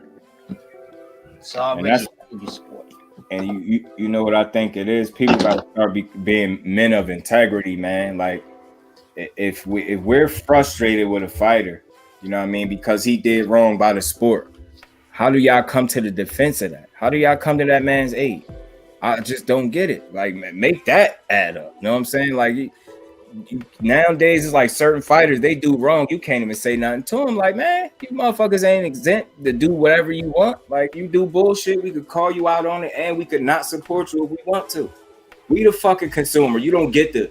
That's what blows me, man. Like, he asks people to pay for his fights, but then he's picking who he want to fight rather than the people we either want to see him fight or actually somebody that really wants to fight him because they think they can beat him. I don't want to see no more paydays. Like, and to a certain degree, when he said that, he was telling the truth, but that's stating the obvious. It's prize fighting. They all want paydays, but don't try to, like, you know, blur the message. No, a motherfucker want to fight you. It ain't just for the payday. Andre think he could beat your ass. That's why he want to fight you, bro. Like, just be real about it. And what the most frustrating about that is this man to be in 3 fucking weight classes where you was at, and you still not gonna fight him. Like, I ain't trying to hear none of that shit. You fighting everybody, all this jumping up and down weight class shit. That shit starting to make me mad because I ain't seen nobody do it. How is it that you able to do with nobody else? And I'm talking about you really playing with your weight. He going up, down, like a fucking elevator. I'm like, nah, bro. I can't support that. At least if you're going to be jumping up and down, fight the people we want to see you fight.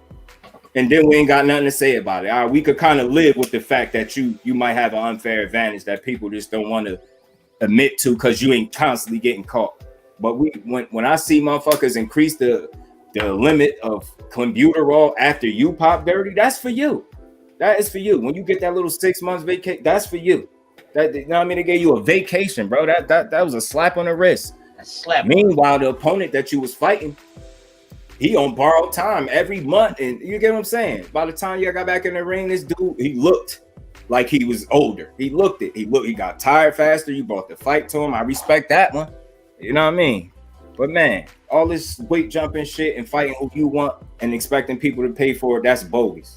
That's bogus, man. I think he need to rethink that. You know what I'm saying? Him, his team, Eddie Reynoso, he overrated as a trainer. I forgot. I ain't gonna steal somebody thought, but somebody was saying how him, Reynoso, and I think Bomac, It's products. You get what I'm saying? Like they didn't make, they fighters made them, in my opinion. And why I say that, because if they never be known for having another really good fighter, everybody ain't got to be great.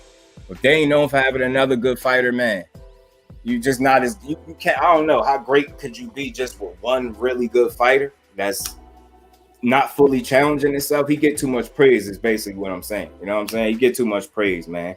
Or you got people like Derek James on the cusp of having 2 undisputed champions, and y'all still undecided about who one of the best trainers in the game is. I don't want to hear no Eddie Reynoso. Fuck that.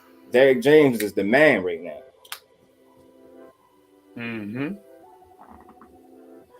For real, man. So that's just what it is with him. But shit. Yo, look at this ignorant dude, yo. Ignorant, yo. Look at the ignorance, man.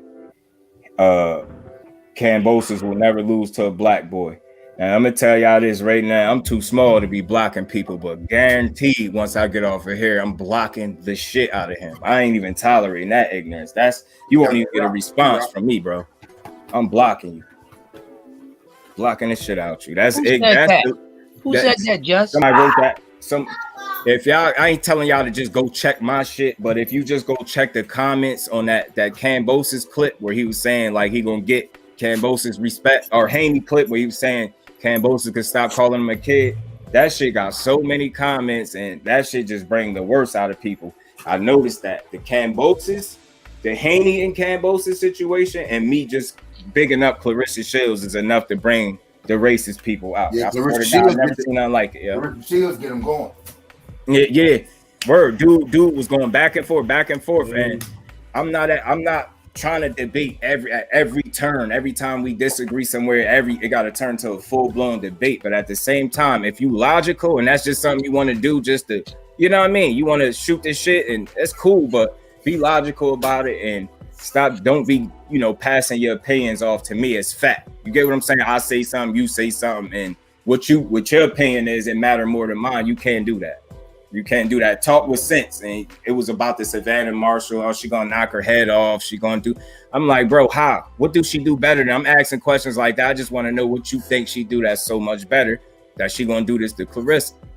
And he couldn't tell me. And then once I realized he just wanted to get a response out of me, I just stopped. I just ignored him. What? Oh, real quick, since we on Savannah Marshall, Clarissa said, I be getting all the racist people. I don't get them.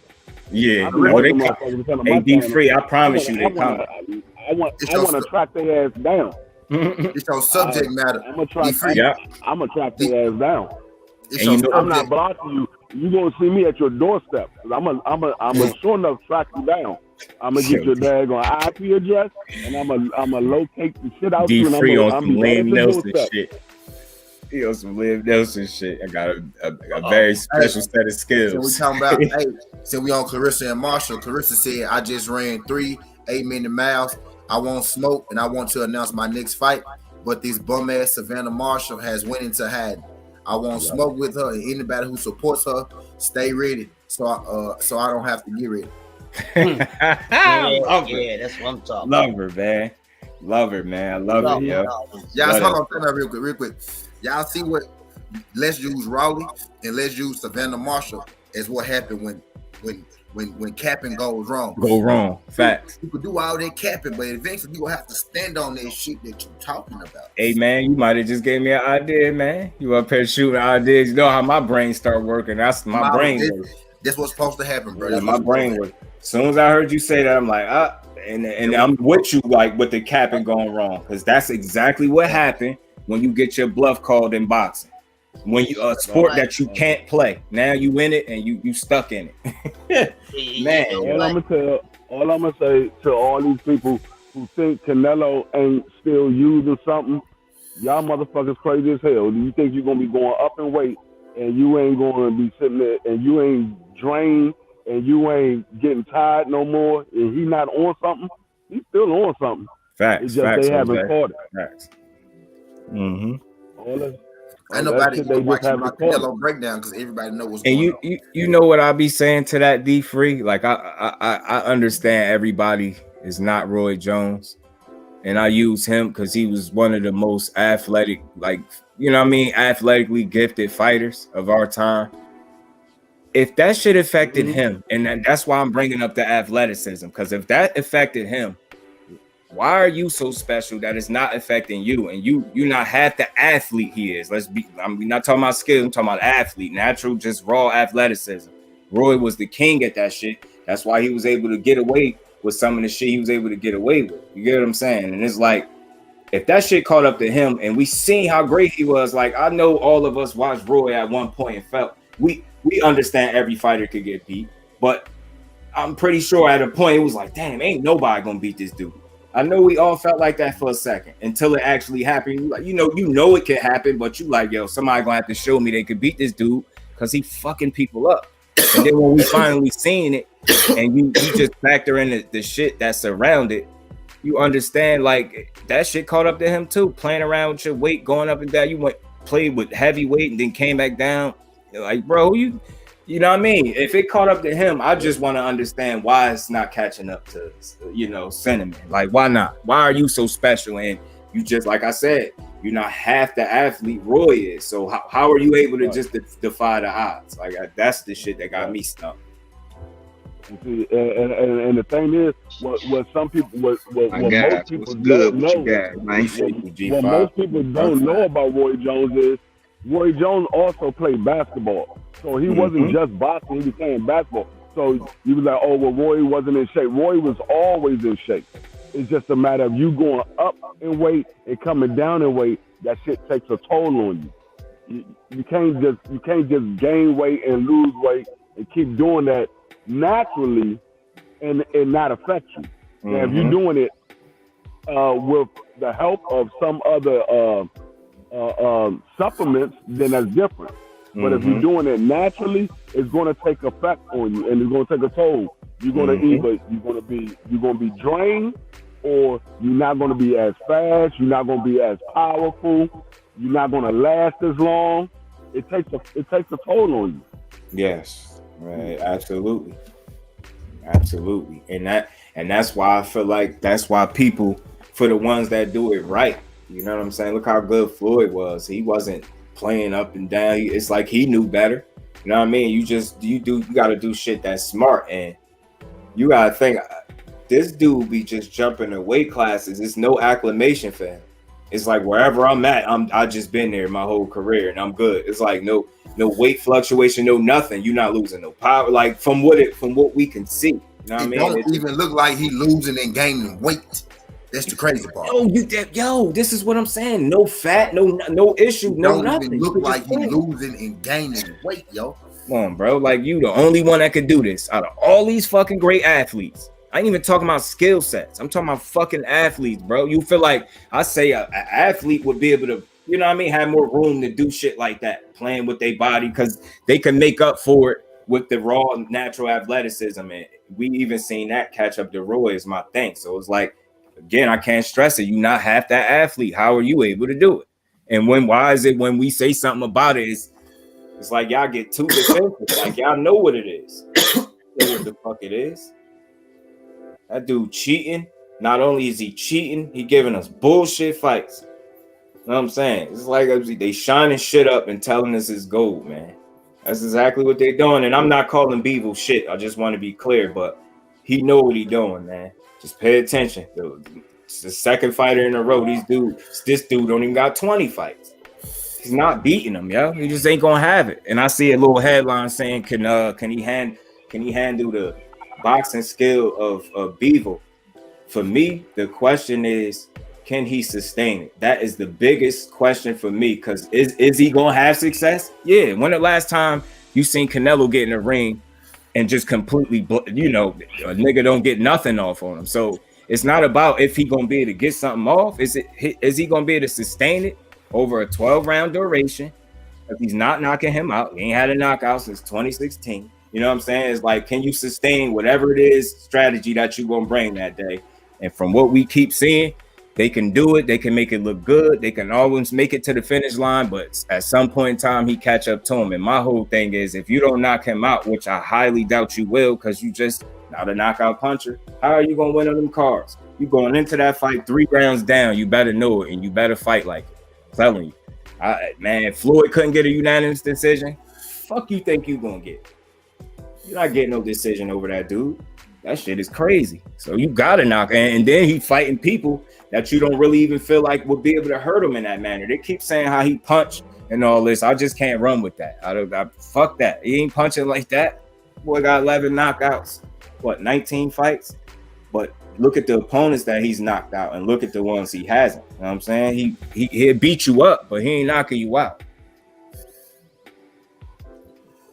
Yeah, he gets away with everything. Like Canelo fought Caleb Plant, and if you ask me, he was getting touched up. Caleb Plant just couldn't hurt him. And they had Caleb Plant down 4-5 rounds. He about to fight a bigger version of Caleb Plant that I think gonna be able to hurt him a little bit, not be able to stop him. It's gonna go 12, and he gonna lose by 4-5 rounds. I think outbox just like he did against Caleb Plant. Caleb Plant outbox dude. I know what I saw. Them scorecards can't tell me what I saw. I know what I saw. This dude just got a little more power than Caleb Plant. Naturally, a little bigger. And I think he's gonna box him just like Plant did, but he gonna lose on the cards. Yeah. And I think the only possible shock, if you even shocked by it, I think he could potentially not be knocked out. Maybe. But I bet you one of them fights, one of the fights that they going back looking at is that Joe Smith fight. I just feel like because he got hurt in there, and you know Canelo like to throw them hooks high on the head, man, and he the man at doing so. I just don't see beating him. Bivol got hurt trying to put Joe Smith out. He got hurt. Joe Smith was hurt. Bivol got hurt beating his ass. You get what I'm saying? Like, that fight Facts, Stormy. I said that. Not only is he not fighting the dudes that could beat him, that we even feel like could beat him, he not fighting people that want to fight him. Man, I just think it's something different. Like, you know what I mean? When you want something, like it's different than being chosen and being like, all right, cool.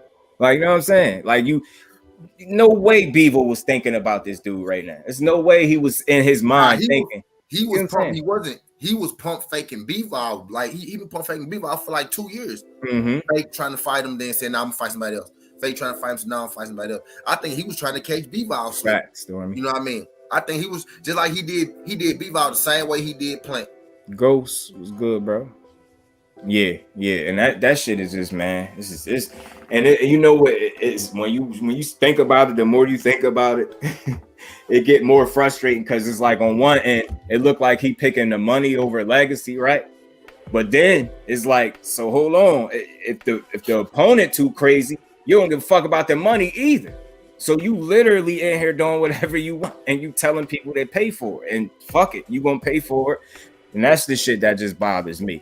And again, we ain't saying we want to see him in any of these fights because it's 100% chance he gonna lose. We just think it's a better fight for the people. You fighting people that's actually gonna try to win than try to survive or try not to be knocked out. And I don't want to see that shit no more. Canelo retiring 3 fights. You know what? If he do, I wouldn't be surprised, Ghost, because again, like I don't know if y'all heard the little whispers about that knee, and I'd be wondering sometimes like how much of a problem is that knee for him for real. Because then when you think it's certain styles that he's staying away from, like you gotta think he been in there with Floyd, so it's not a matter of him being scared. I just think he moving strictly off business. Like I don't think his legacy really. I think it's money first, and I like Andre Ward said, man. If you lose, I don't care who you are, that bag ain't the same that next fight. And I just think that's where he at with it, and he understand that, and he ain't beat. Like I don't think he willing to let the risk those big paydays, you know what I'm saying? If, you know what I mean, according to what Andre Ward said is true, like your bag just won't be the same. So I just truly think that's what it's about for him right now. Money over legacy and the fans. Fuck all that. And you know, he's a Mexican fighter. They usually always talk about the fans, this and that. They'll lose a war and tell you they don't give a fuck because they did it for the fans. The fans happy. So in his case, it's like, why does everything change with him? Like you're not gonna rewrite the way a champion's supposed to move and force us to be cool with it. Nah, man. We seen how champions move, man, and not just Floyd. Shit, Andre Ward was a hell of a champion too. It's just like you just can't consider yourself the face of the sport and doing what you doing. That's all it is with me, with him. fight for a 5-way champ. Yeah, and you know what that is to me, Ghost? That's like fake history. Because in the books, yeah, the red, yeah, you might have got a title up there, but it's like it's fake history because you skipping over the toughest fights and you act like we're not supposed to see this because you beat somebody that we knew you was gonna beat. Like that's the shit that's blowing me. So it's like, again, at the worst case scenario, because you actually can fight, you got one of the best chins in boxing, you're gonna be in a 50-50 fight. Those are great odds. But him, he wanted 70-30, 80-20, like that's how he won it. He won all the advantages and then some. If he could get you in weight, like rehydration clauses, fighting at his own weight, it's like I get it to some degree from a business standpoint, but my issue with that is it's like you always talk this legacy shit, so you got to move accordingly. You got to do shit that at the end of the day, when we look at that, we're gonna say, yo, that was a legacy move or that was a legacy defining fight. You're not giving us that, and you pretending, and that's the shit that's just it's aggravating. Still don't want to fight Charlo. Yeah, that's what I'm saying. And specifically Andre, why I mentioned him, because they was 54 together, 60 together. Now Andre is up at 68, where he, you know what I mean, where he got all the belts at. That man been in 3 weight classes with you and still ain't lost yet. You still gonna try to convince us he the horrible fighter? Nah, you trying to avoid certain styles, man, because you not completely confident that you can win. Before you put barbecue on it. What? Also heard something about his hands and shoulder. Those came out around the BJ son. And you know what? When you just factor in some of the stuff you hear, and he forced you to think, because it's like we don't have no definitive proof, but it's obvious. We see what he doing, and it's, man, yo, this dude, it got to be a reason. It's bigger than just being scared. He ain't scared of none of these dudes. He just don't want to lose again. I don't think he's scared, but I think he thinking about himself and the business side. He ain't trying to lose, and it makes me wonder, like, is he really breaking down? He's 60 fights in, man. 15-year-old pro. You can't tell me he ain't some type of wear and tear just naturally, even if he was to win all the fights. You get what I'm saying? It's like that's just wear and tear, and it make me wonder, like, is that the case? And he ain't gonna tell nobody? Is that some shit we gonna hear about after he retired? Like his body was breaking down. You know what I'm saying? And I just wonder that. And maybe he understands that is what limits him from fighting for people. Say it again. He wear that knee pad for a reason. I said that, and I said it. It's not a fashion statement. He got to be wearing that shit for a reason. Go saying knee. Heard about his hands, shoulder. See, that's a lot. That's that wear and tear.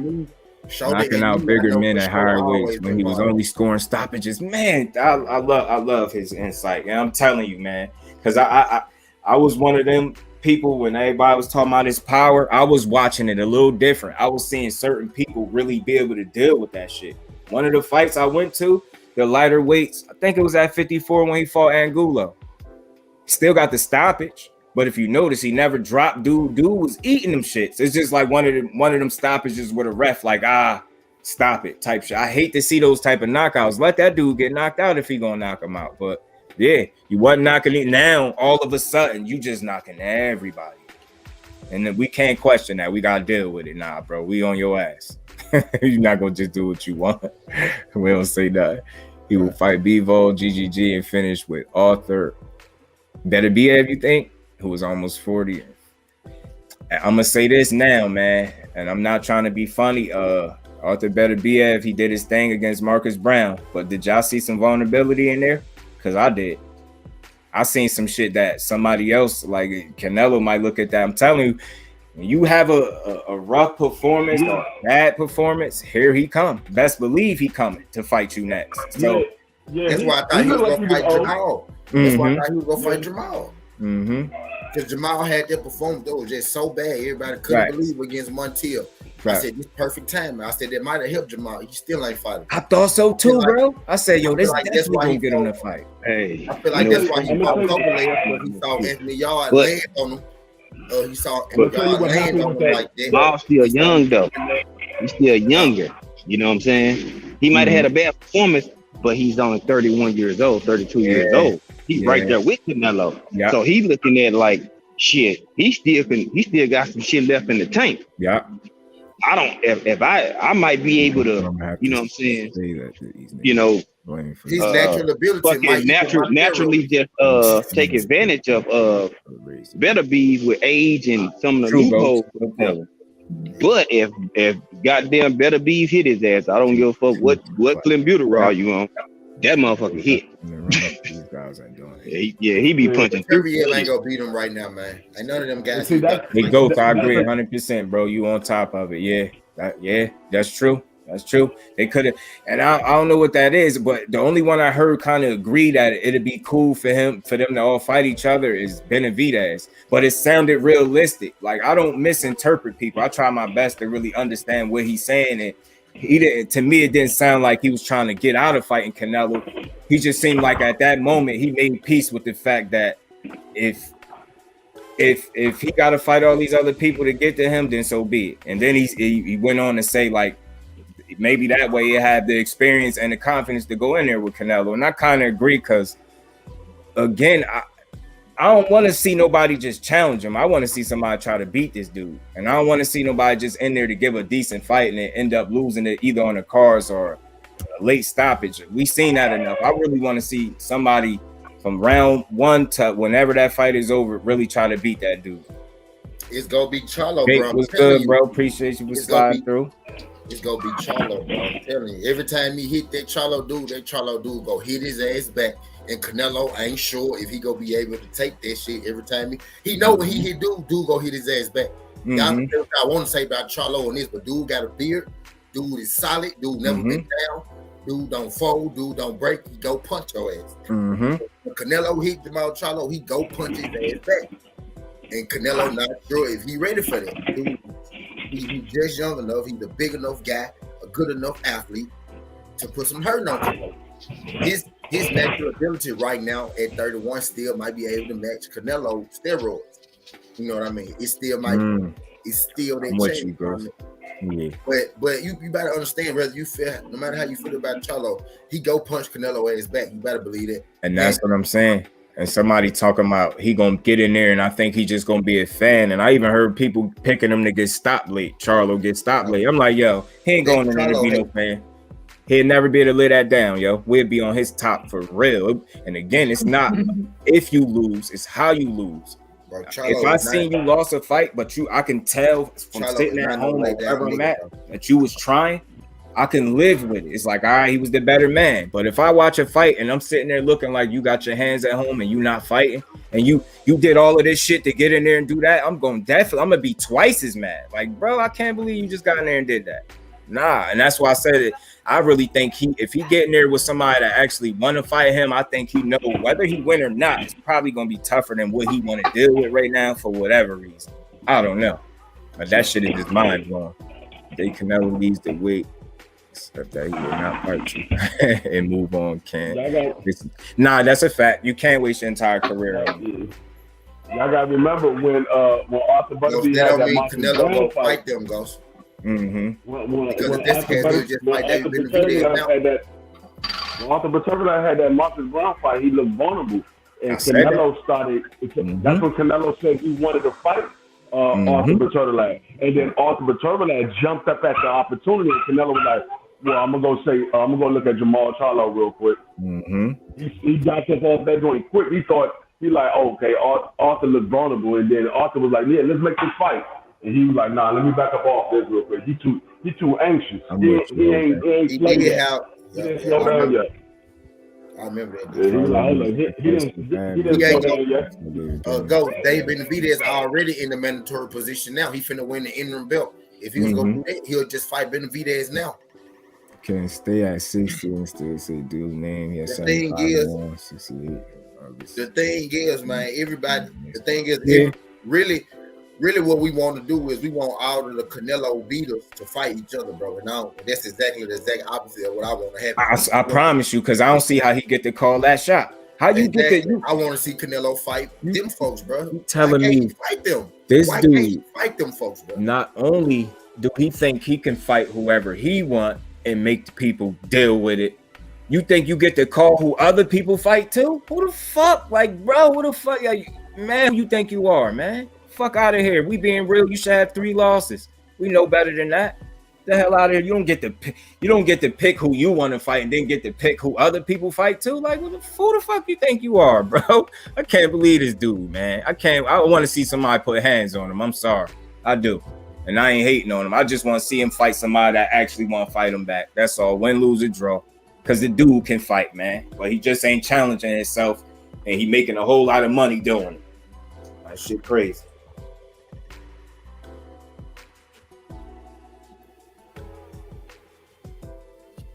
Man, ain't trying to fight none of them folks. Yeah, man. That shit is frustrating as hell, man. It's like you can't say nothing about it. Nah, fuck that. On his ass, he's casual. See that shit too. How you put pressure on these guys. Ain't no way we still should be saying, well, Jamal Charlo should do this. Andrade should do this. Benavidez is the new name in the mix. People forget that. We've been talking about Charlo and Andrade for the longest. Now, Charlo and Andrade need to fight Benavidez, but Charlo don't want to fight Benavidez because he feel like he been chasing Canelo for a long time, and Benavidez don't want to fight Andrade because they already spot. He know he ain't gonna win. Andrade ready to whoop everybody's ass. He can't get a fight. So I think of this shit, bro. I just bro. It's Canelo fault, bro. The thing is, the truth that people don't want to point out. Yeah. Canelo is the dude that holds the key to all of this because he is the one that picks his fights. Exactly. The thing is, Canelo don't want to transfer the fucking power. And it really shouldn't even be there. It really should be you the best, right? Like everybody think you will, so you should be beating these guys anyway. That's what I'm saying, bro. But Canelo don't want to chance it because he don't want to transfer the power. In a perfect world, we'll have Canelo fighting everybody. And if he so choose to lose, then the next person will just fight the next person. You know what I mean? Depending on who be who, you might get a chance to get your belt back because the dude that beat you might lose to another nigga that you could beat. You know what I'm saying? Bro, it's not this era of boxing this week. It's the guy at the top of this era. One guy, because Deontay didn't move like this. Earl don't move. I'm talking about right now. Earl don't move like this. Deontay didn't move like this. Don't nobody move like this. Tank don't move like this. And he ain't even got to the big enough spot yet where he call his own shots. But I'm gonna say Rod and Earl, got to say so in what they do. Canelo do too. He got everything and say so what he do because he a network free agent. Now Earl and Wilder, with PBC, so they kind of got their freedom too. They just choose to fight, on the place that they fight it because they advise them to. But them guys move like that. Floyd didn't move like that. You know what I mean? Type shit. Y'all was trying to get Floyd to fight. Everybody, the media said Floyd should fight. At some point, Floyd fought them. You know what I mean? At some point, he fought them from everybody you said Floyd should fight. Floyd, there was nobody. There wasn't a person in Floyd era where you said, hey, he might be able to beat Floyd and Floyd didn't fight him. You know what I mean? Yeah, not if you being realistic, but if you being unrealistic and you just one of those dudes hoping that it was somebody that could beat him, you say stupid shit like Paul Williams would have beat Floyd, or Floyd ducked Paul Williams when Paul Williams told you out his own damn mouth he ain't never ducked. You know what I'm saying? But a person to still run with that because that's what they want to believe. Floyd ducked somebody because they had beat him. And like I said, I was saying it the other day, anybody that think respected Paul Williams, but anybody that think he would have beat Floyd, go watch that fight where he fought Erislandy Lara, and you tell me, go watch that fight and get back to me. You tell me you think he'd beat Floyd because he throw a lot of punches. That should be killing me. The reasoning behind it be blowing me. Like, yo, don't y'all realize by now that man at a different level, or he was at a different level when he was fighting? You're gonna need more than just one thing. So soon as you come at me with that, whatever that one thing is, if that's all you banking on, that's not enough. Automatically, I know that. He throw a lot of punches. This dude hit hard. This dude awkward. He applied pressure. He done beat all of them. So it's like, you gotta come with something better than that. I'm finna slide up out of here, just do. All right. No doubt, Brody. Appreciate you for sliding through, gracing this good panel over here, talking this good boxing. Use your platform, folks. You already know, bro. Charlo should be fighting David Benny. I don't see how fighting a nigga Andre educated years ago is a better fight. It's our time. Yeah. I'm with you, Ghost. After Lemieux, I hope somebody do really fight David Benavidez because I don't think he ducking no smoke with nobody. I don't think he would. I know Charlo said a lot of shit that turned people off when it came to him and Benavidez, but I hope they do fight. Win, lose, or draw, because I want to see it. I mean, he done pushed you now. I done seen that little clip where he did push you. I wasn't seeing that at first. You know what I mean? When it was talking about it, I ain't see that angle. I seen it. He did push you. Clear as day. That man ain't lying. He pushed you, and I don't know if you really how you felt about that, but I'm not willing to say no fighter is scared of somebody until I, see something different. So, you know what I mean? I hope somebody get in the ring with David Benny, because we know Canelo not. So, and I think David Lemieux about to be a showcase fight for him as long as he don't get caught. Because if one thing David Lemieux still got is some power, man. That boy could punch.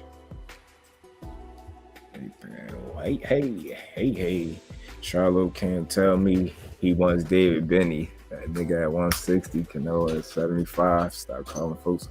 Nah, that's fair. Goes either force the best and shit. Yeah. Nah, I'm with you. That makes it. It's fair. It's like, even if that's not my initial thought process, what you saying is reasonable. It's not like without reason, because it's like you basically saying if a dude is not in your weight class and you really want to fight him, go chase him. You know what I'm saying? But for me, the only problem with that go chase him shit is like how people were saying Charlo should have been more aggressive towards calling out Canelo or Benavidez or whoever. You know what I mean? I just don't think with Canelo, he at the point where he's been having his way so long, I don't think it's nothing you could do to get him to fight you if he ain't already have it in mind, kind of. If you get what I'm saying? Like you can call him a bitch. Andre did it. You know what I'm saying? Called him a bitch years ago. So it's like, that's not enough. That's not going to do it. And I honestly think if somebody chased him to the weight class, I still don't think he'd fight him. You know what I'm saying? And then with this information coming out, I know we all seen it with him saying he turned down a fight, a potential future fight with Spence at 164. You know what I mean? For a bunch of money. Like, that shit. And again, I think some people, when they hear that, they probably like, he ducked or he's scared. I don't use that word ducked unless you like really was in position and lined up to fight somebody and then you try to go in another direction. But far as how with him and Spence, like I said, it just bring me back to my point. I don't think Canelo is nothing you could do to get him to fight you if he ain't already got that in his plans, him and his team, or however they go about, picking, who they gonna fight. Kirkland wanted to fight, but he had that weak chin. Yeah, you're right, bro. He did. He definitely tried. He tried. And I believe he made Canelo uncomfortable for a quick moment or two in that fight, and then we know what the rest, how that took place. Bro, you know how I know chasing works. Now I'm with you, Ghost. Go ahead and talk to me. Yeah, Lemieux left hand is very strong. He put dudes to sleep with that shot, but I think Benavidez should put him away with the accumulation facts. And what's funny, like I know you watch Benavidez, obviously that's why you said that about his accumulation. And it's funny you said that, you know what I mean? Because somebody else that I forgot the dude's name that sparred him, I believe.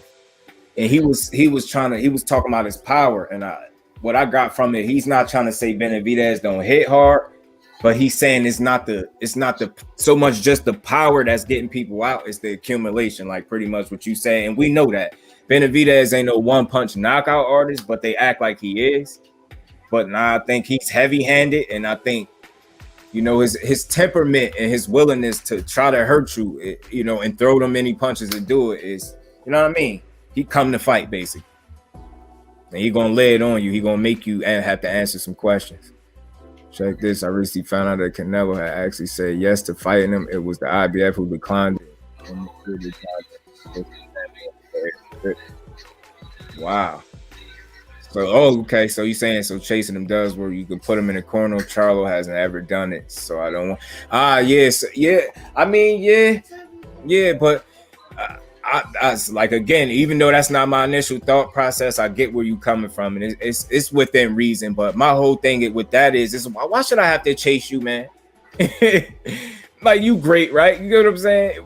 Why should I have to chase you? And meanwhile you just fight people that you're gonna beat? That's the frustrating part. So I'm with you, Ghost, but it's like, damn, I'm Cuban Floyd Mayweather. There's only one. You're fat, Jose. There's only one. I think where Andre fucked up is he should have moved up to 68 3 fights ago. I'm with you. Stormy, you got it, my brother. No doubt. No doubt, OG. I got you right now.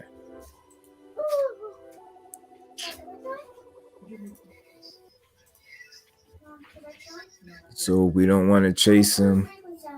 Let's fight each other. Can't do pick both. Yeah, nah, I'm with you. See, Ghost, like I'm one of those people, like again, like even if that's not what you saying to me is not my initial thought pattern, but I can still understand logical and reasonable people, and that like I get 100% what you're saying. You you got to do one or the other. You know what I mean? You either gonna chase them or you're gonna fight the other people, but you can't do neither and then continue to fight mediocre opposition as well. So yeah, I'm with you on that. Definitely with you. Yeah, man. But that dude, man, and it's crazy because it's like people that think you hating, but what you already getting you pop dirty already, and then it's like you doing shit that we haven't seen anybody do. You playing with your weight, like it's disadvantages to that. I mean, even from a health standpoint, ain't that like, you know what I mean? Some shit that you shouldn't be doing, gaining and losing weight.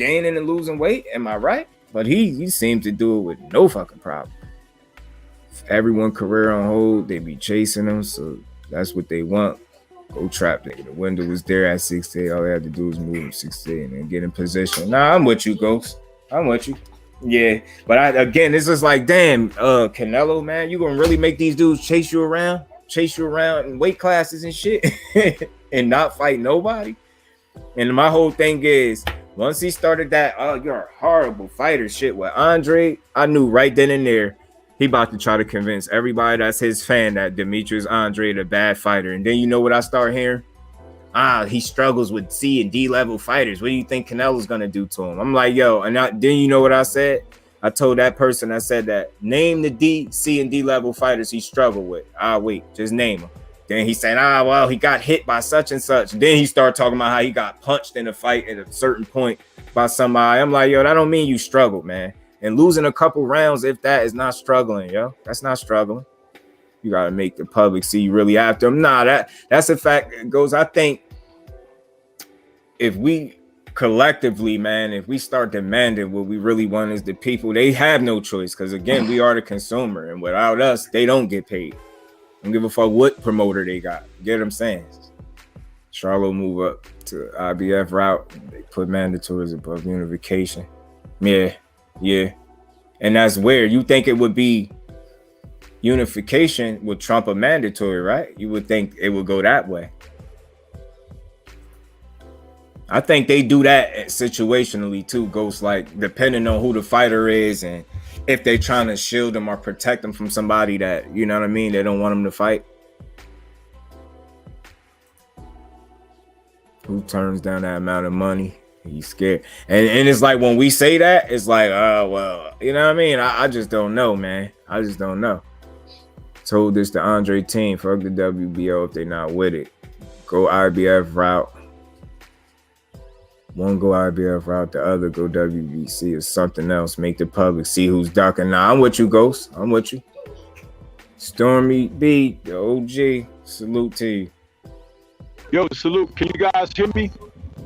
Yeah, you got a little bit of feedback, but I can hear you. Yeah, I apologize for that. I got my windows up on my ride. I'm driving, but I just wanted to give you a compliment, man, on today's stream. You guys are cooking on Canelo, man, like I ain't heard nobody cook on him in a minute. And you were touching all the correct points.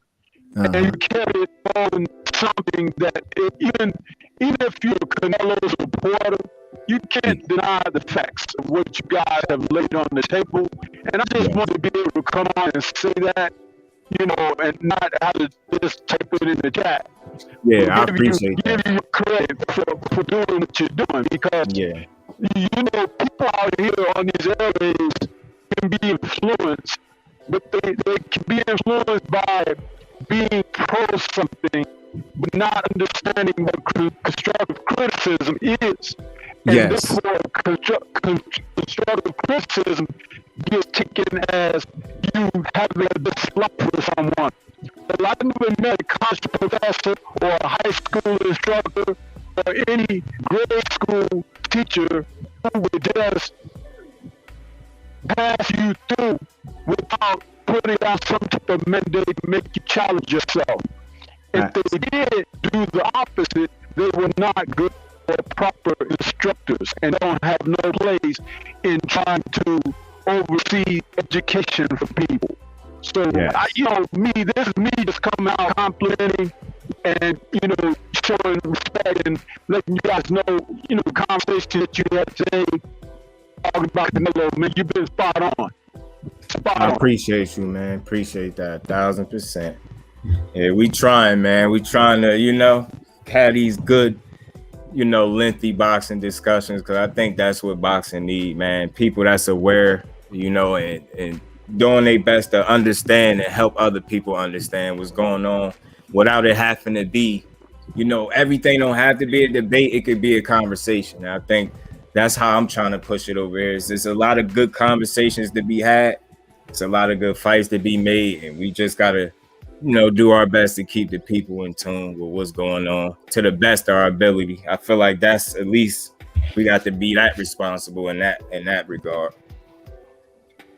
Absolutely. And I think all of us who are content creators and channel operators need to stay on his neck with the contemporaries that share his era. Charlo, Andre, Benavidez. These are the men that he needs to be stepping to. It's not about us wanting to see him lose. It's about us wanting to see him fight the quality of opposition to challenge. If you're going to say that you're great, you have to fight the guys of your era, not guys that you want to select to make certain that you pad your record with victories. That's why some of his own national countrymen don't respect him, because he doesn't get in there with the men that can either show the greatness or show what falls short of greatness. Look at Marco Antonio Barrera. He got in there against Junior Jones, who whooped his behind twice. You understand? But he can always say, I got in there and beat the guy, got in there and fought the guy, and him beating me gave me an opportunity to grow and get to your best fight myself.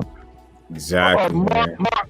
What's his name? Juan Manuel Marquez got in there against Floyd. I don't think Juan Manuel really thought he could beat Floyd at all, but he took on the challenge. Floyd kicked him in the rear end, but he can say he got in there with him. Yeah. It's better to say that he did challenge himself to get in there than to not have done anything and then have people be critical of him. Anyone want to criticize him for losing to Floyd Mayweather can go take a seat, because Floyd was the best of that time. But at least he got better in there with him. Exactly, and challenge yourself. And that's really when it boils down to it. I think for the people that's the Canelo, man fans, that's what we're asking from him. We're not asking him to get in these fights because we want to see him lose or we think he's gonna lose. We want to see him challenge himself accordingly. And like I said, when you calling yourself, or maybe he not calling himself the face of the sport, but he pretty much know he the man, and that's what the people call him. If you the face of the sport, then you got to move accordingly. If you in it for legacy, then the moves and fights that you're taking and accepting should be legacy fights. It shouldn't be something that people are pissed off by or cause a divide. If your opponent's selection is causing a divide in the boxing community, I think the problem is with the individual fighter. Like, the fighter need to look himself in the mirror. If your opponent's selection is causing people to be going back and forth, and let's be honest, when it's simply all said and done, it's because you're not fighting the best available opponents while portraying yourself as being the face of the sport, while pushing this legacy stuff down our throat. But we see what you move in and how you move in, and those are not legacy moves at all. And it's just frustrating to deal with. So when we have these conversations, a lot of people, they too emotional and they think you bashing them. But if you really listening, we're just telling you exactly what he's doing. We outlining it, highlighting it, and we going through it respectfully. Now, one time that you hear me say he's a bum or he gonna lose to this dude, I just say, you hear me say I'm frustrated with seeing him take fights that we pretty much know him and his team feel like he could win.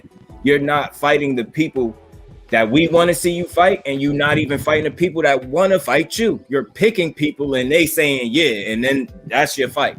And I don't think it should be like that. I thought boxing, and when you get the best fights, is when people want to fight each other, or if not, you fighting the best available opponent, even if that's not somebody that you planned on fighting. You're going to do it because it's about giving the fans what they want, right? Because you're asking people to pay for your fights.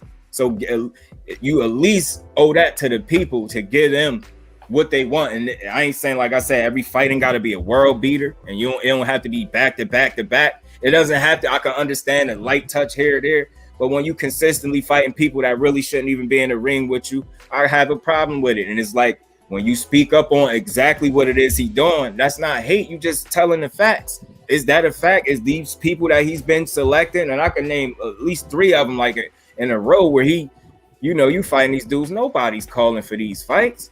You fought your sparring partner. You fought a dude that Eubank knocked out in 3 rounds that you sparred with. Nobody in the world wanted to see that. So it's like, don't give me this legacy stuff, but the moves that you're clearly making is for business and the benefit of you. It's not the benefit of the consumer or the fans. You know what I'm saying? You just doing what works for you. And I think that's what point he had in his career. That's why I have a problem with him. You could do a lot better than what he doing. And I'll make this last point, and I'll fall back into the chat. No but doubt. It's like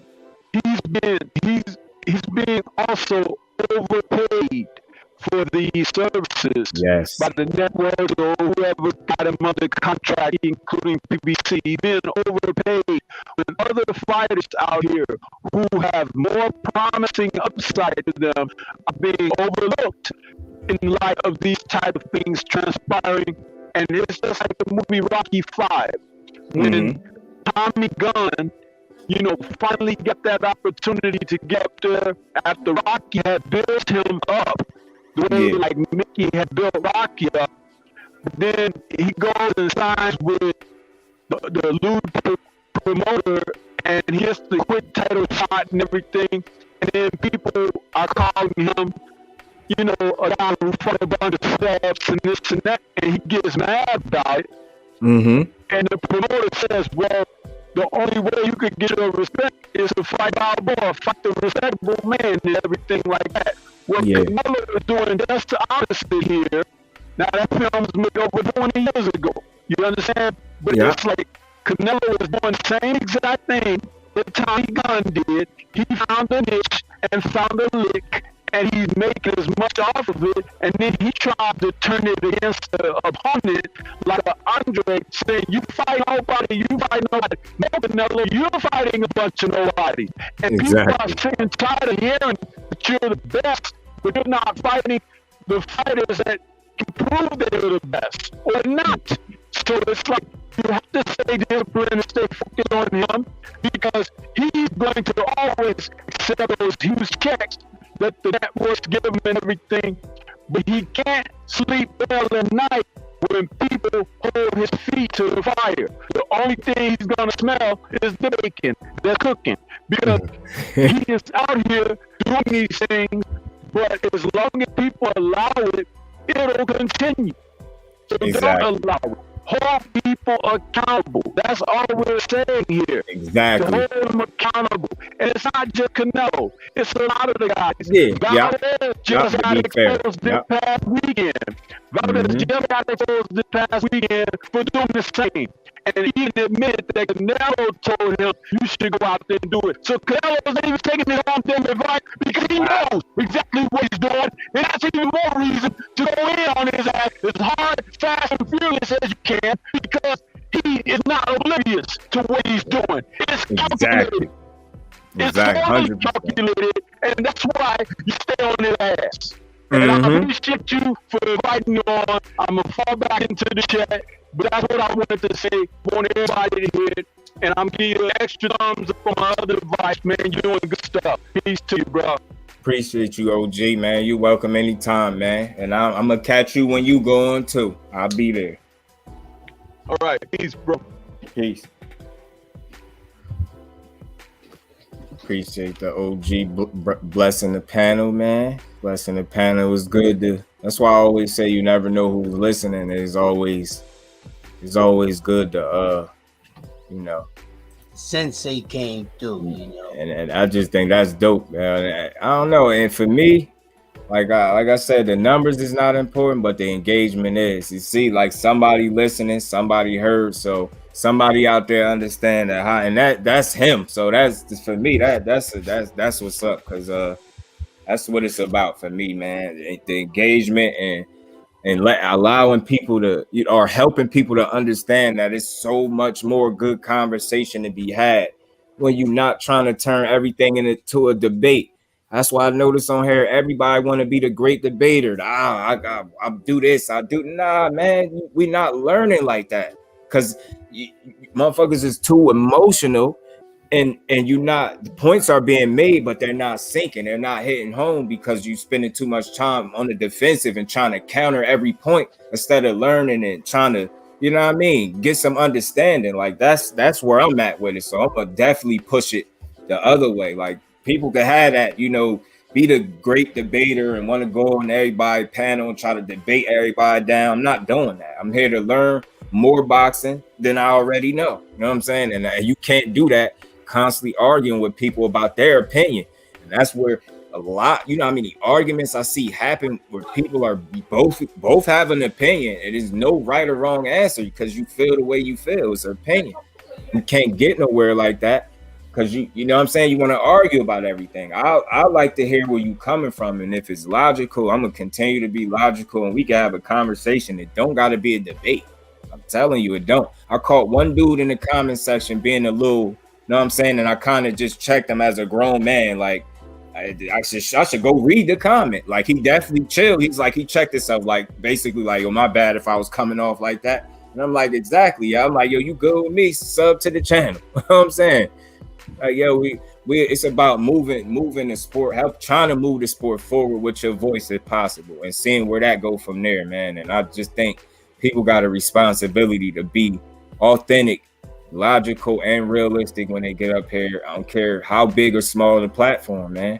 That's what I'm saying. I'm all about trying to engage and have the best boxing conversations that we can have, man. And you can't do that as fluidly as what you would want to when you got people that just want to argue or kind of take away from the conversation. It's like it's no point. So I actually do this shit with a purpose, you know what I'm saying? And it's like to bring as many logical, realistic boxing fans in here as possible. You know what I'm saying? And what is this weird shit? Sex webcam shit? Oh man, y'all acting crazy. They did this in T joint too. I gotta block this person, whatever this is. Or somebody block. You got some shooters and somebody clap that webcams. Appreciate you, Ghost. Get their ass out of there. They weird. He said, I can't believe I forgot to say this. Hashtag fuck fun. Ghost, you a fool, bro. So I can't believe I forgot to say this. What? What the hell? Yeah, she feel like, oh, you seeing it now, Crush? All the little. Yeah, I stepped away from laptop for a second. Ghost, shot their ass down for me. That's the same shit I seen pop in T joint. But that's what I said. It's funny seeing the process. Like, I'm less than 6 months in. I'm closing in on 5. Like, it'll be what's today, man? It'll be 5 months and 3 days. I think it's funny to see how shit play out in terms of like engagement to the trolls, to the comments. And it's like, it's just funny how boxing do that. And I sat there and I knew that Clarissa Shields, whether it got seen by a lot of people or a little bit of people, I just knew somebody was gonna be mad. And right on spot the fuck on, I said, damn, because I try not to make selfish content, like shit that I only care about, but I try to shed light on the fighters and shit like that. And if it's an obvious fight coming up, of course I'm going to break it down if I feel like it's worth talking about. But I'm not above talking about, no good fighter. You know what I'm saying? And on the low, Crush, I think a potential future fight, man, I might have to do a video on that and Man, Shadeja Green at super middleweight, man. She got just as many fights as Fran Chan. I don't see why that is not a potential opponent. I just don't see why that. I want to see her. I want to see her get hers. Win, lose, or draw. I like the way she fight. He said as a Bud fan. Nah, my girl don't like Bud either. Ghost. She be tired of his ass. She said he looked like a retired camp counselor or some shit the other day. She had me laugh. She crazy because he keep them vests and them turtlenecks on. I tell you, Bud funny as hell. But yeah, man, I feel like Shadeja Green and Franchise Cruz, they got the same many fights, man. I don't see why that can't be a realistic opponent for that girl. that chick sleep and shit too.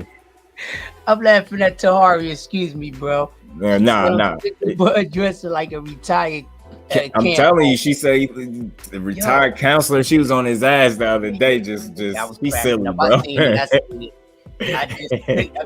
It was so funny. I couldn't say nothing. Then I couldn't type nothing down because it was too funny. I was just enjoying, some of them days. Yeah, she definitely got a sense of humor. She's silly. Oh, Izzy Ghost.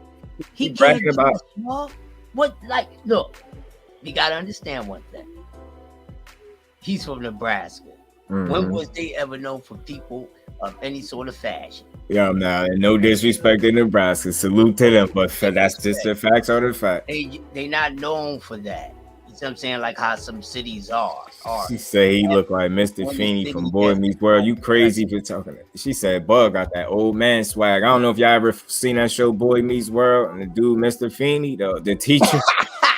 Oh man, yo. I don't even know why she thinking about that. She crazy. Silly as hell, man. I'm telling you, bro. Silly, man. Yeah, man. And man, so I think that shit T said got me thinking shit when capping going wrong or when your bluff get called in boxing. I could see that being a video. And let's see how many people they got their bluff called. Ryan Garcia was getting his bluff. Ryan Garcia definitely got going there. He got his bluff called. Rolly got his bluff called. And who else? Who's the third one? Oh, Cambosis. Yeah, there we go. All three of them got they bluffs called and shit like that, and they card pulled.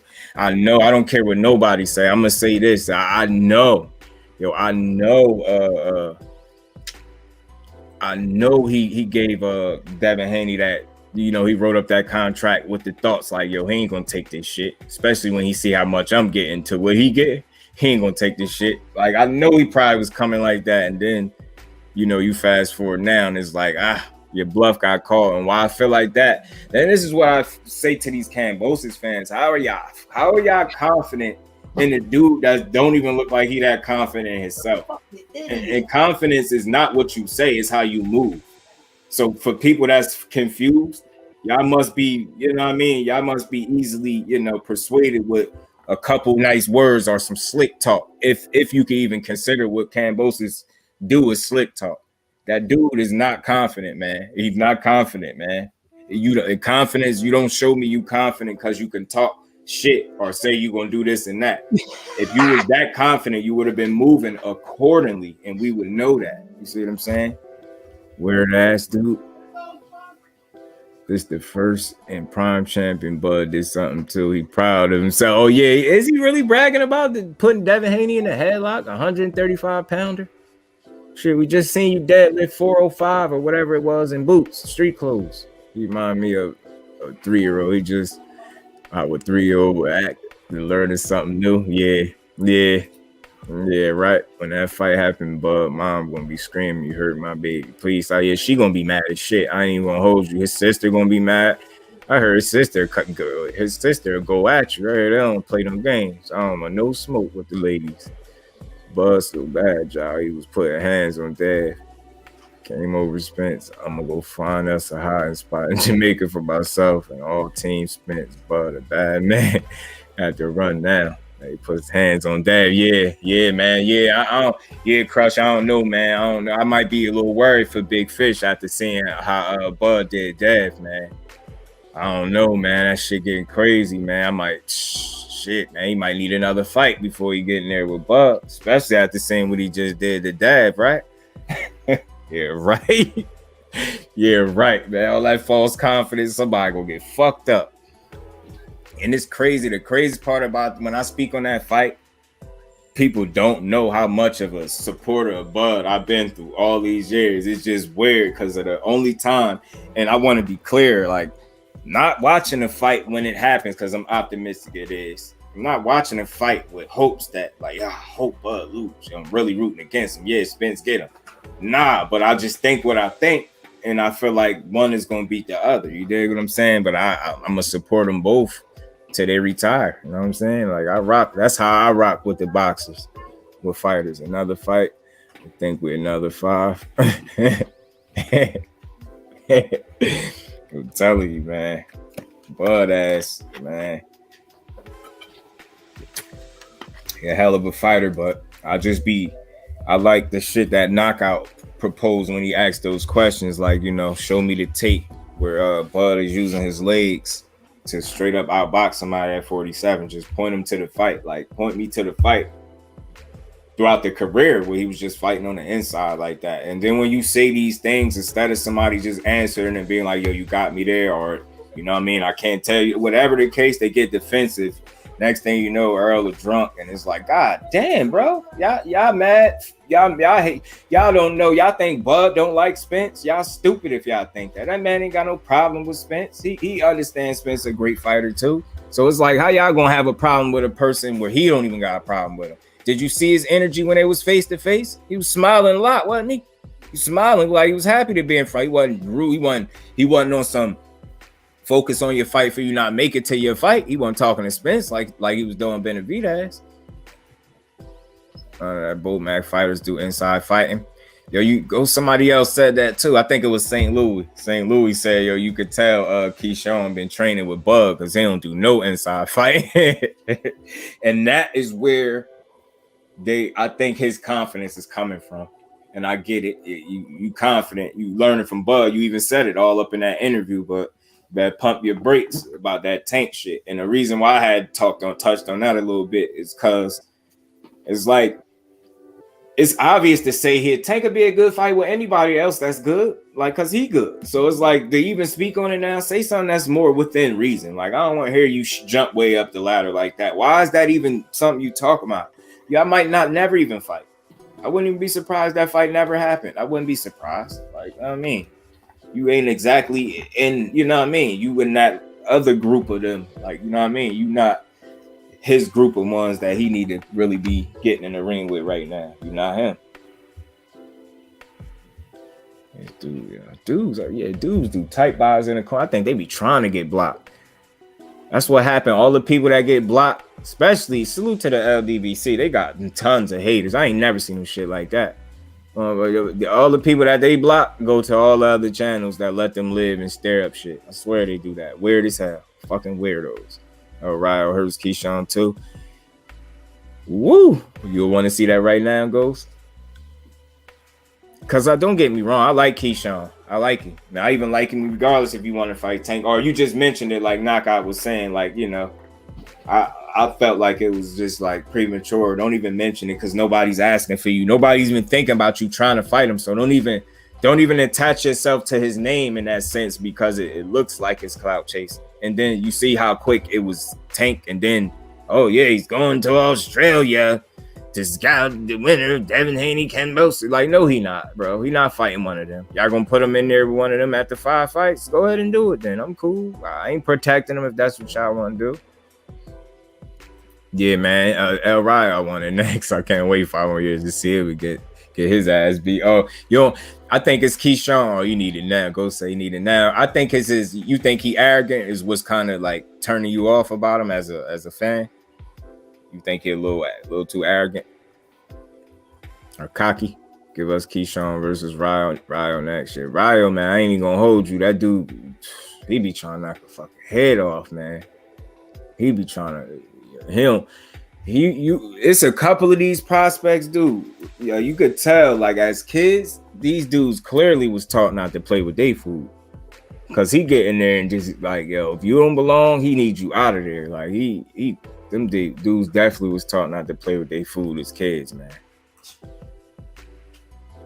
I think he's just a weird dude. His ego and all the rest as a combination. Yeah, I see. And the reason I ask questions like that because, see, I'm not no overly emotional person, and I rock with Keyshawn. So it's like, you know, the average person to start, you know, going in there, make it personal because you giving your opinion. You know what I mean? Somebody to start making it personal. No, that's just how you feel. I be trying to understand. That's why I ask questions so I could see if I see the shit you see too. But that's why I say arrogance and ego. Yeah, I think he's straddling that fence pretty damn hard between confidence and cocky. He is, and like I said, I think his confidence and shit like that coming from him being in there with Bud and Shakur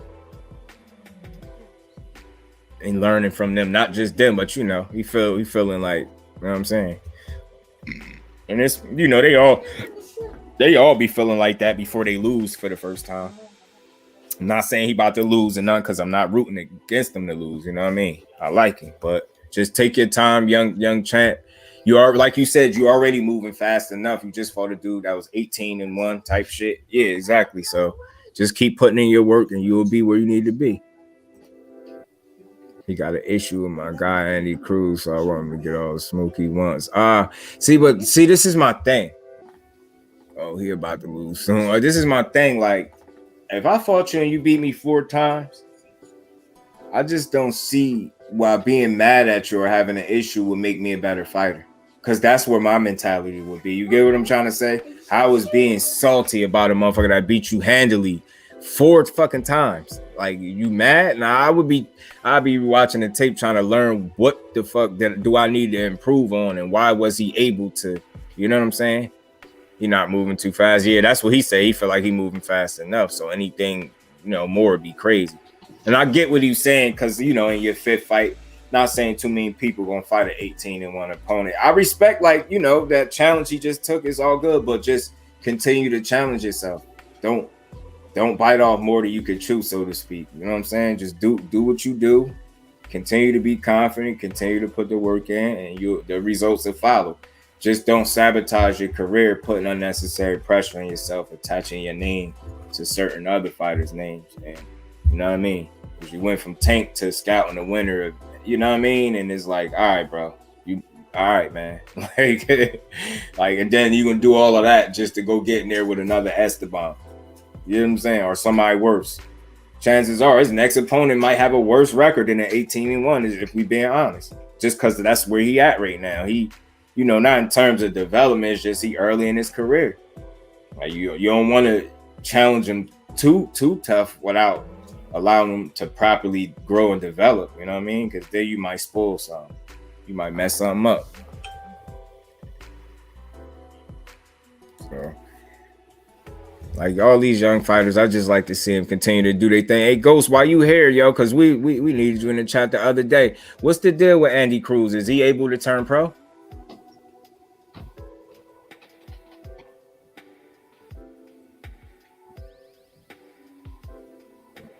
I want to know, is he able to turn pro? Because I heard something about them saying they lifted a ban, but it was supposed to be like Andy Cruz can do part-time pro. But how does that work, though? You fighting in May? Yeah, how does that work? Part-time? I never heard of that before. Part-time pro. Like, how the fuck do that work? Because it would be ass for him to be that good as an amateur and not even be able to turn pro. That would be like weak. May 22nd, his first time pro. Okay. Hopefully they televise that shit so we can see it. I hope they do. I really be wanting to see these dudes fight.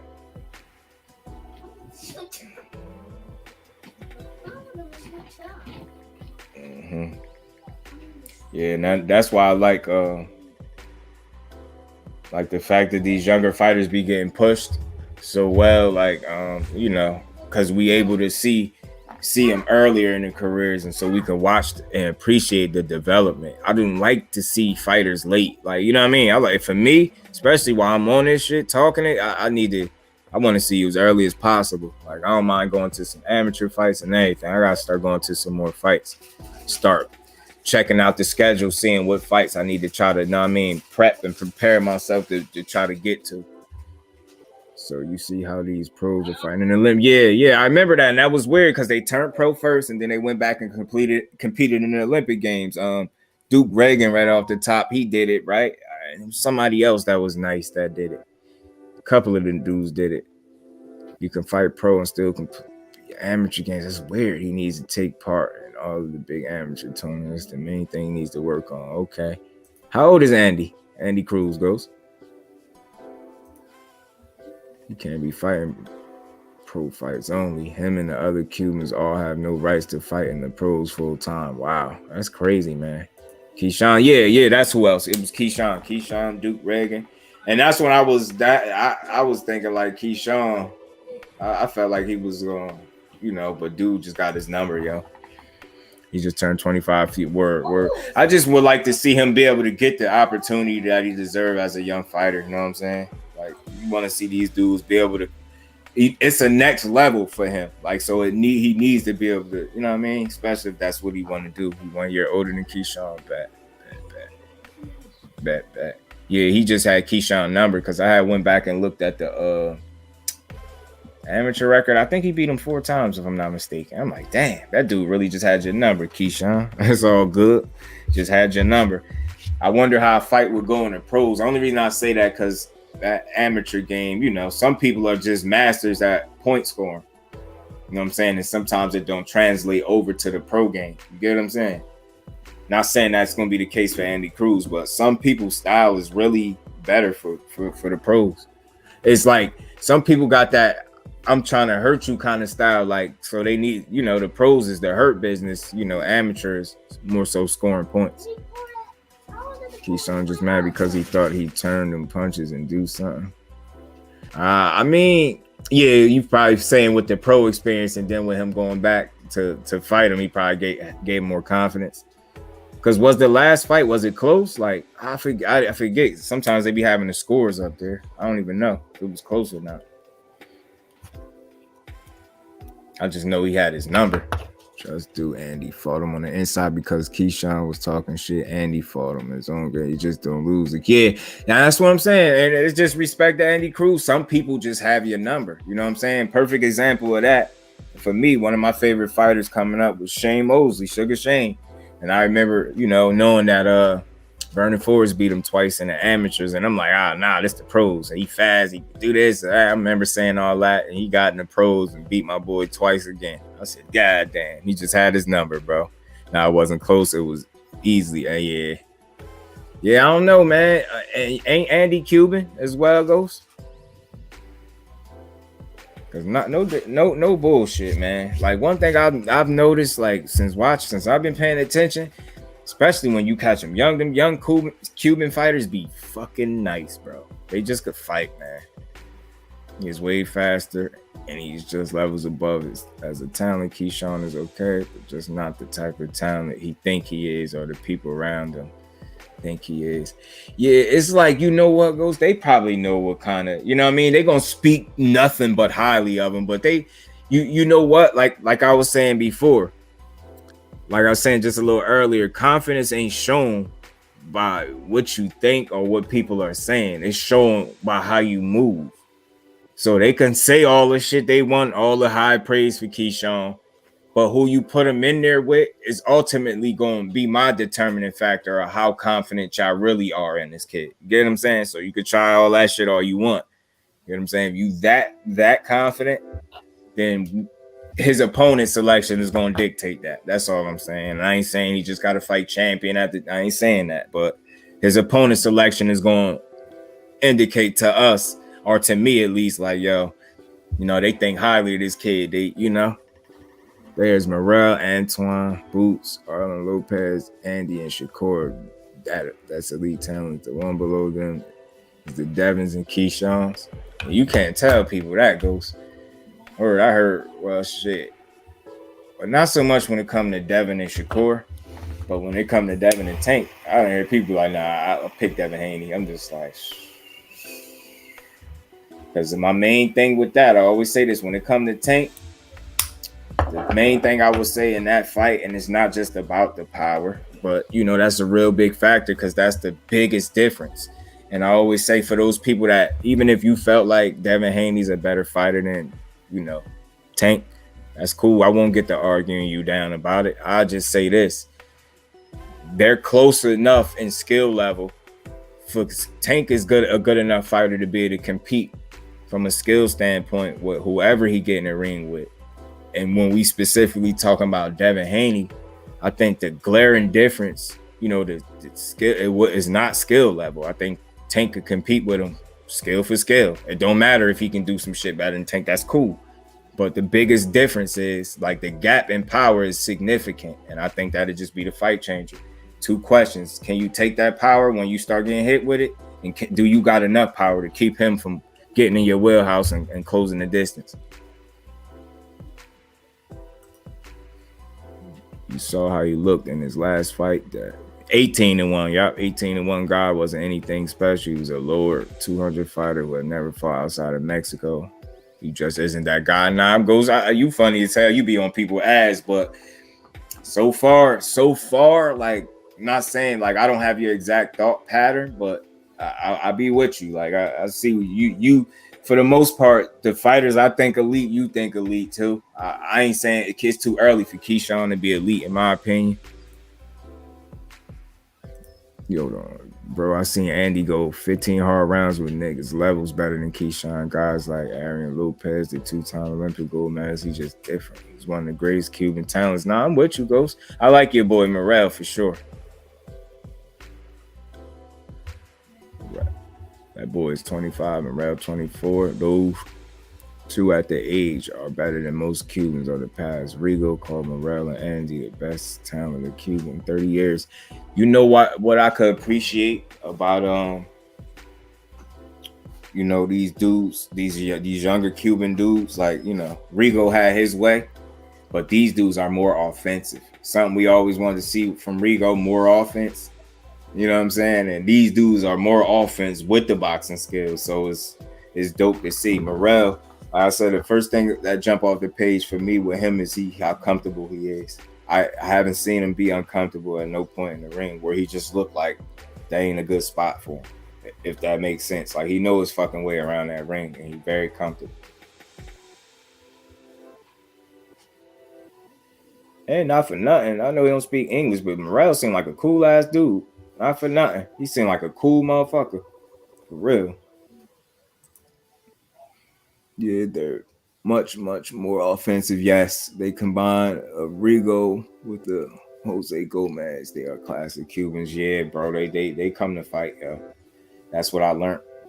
They really good at picking shots that work. You know what I'm saying? Simply put, they very good with their punch selection. This younger batch of talent of Cuban fighters. And even with Rigo shit, when the shit he did throw, man, that boy used to be stinging the shit out of his opponents. Remember how he beat up Donaire? Man, I'm like, this dude a sniper with that the punch. He was tearing his ass up.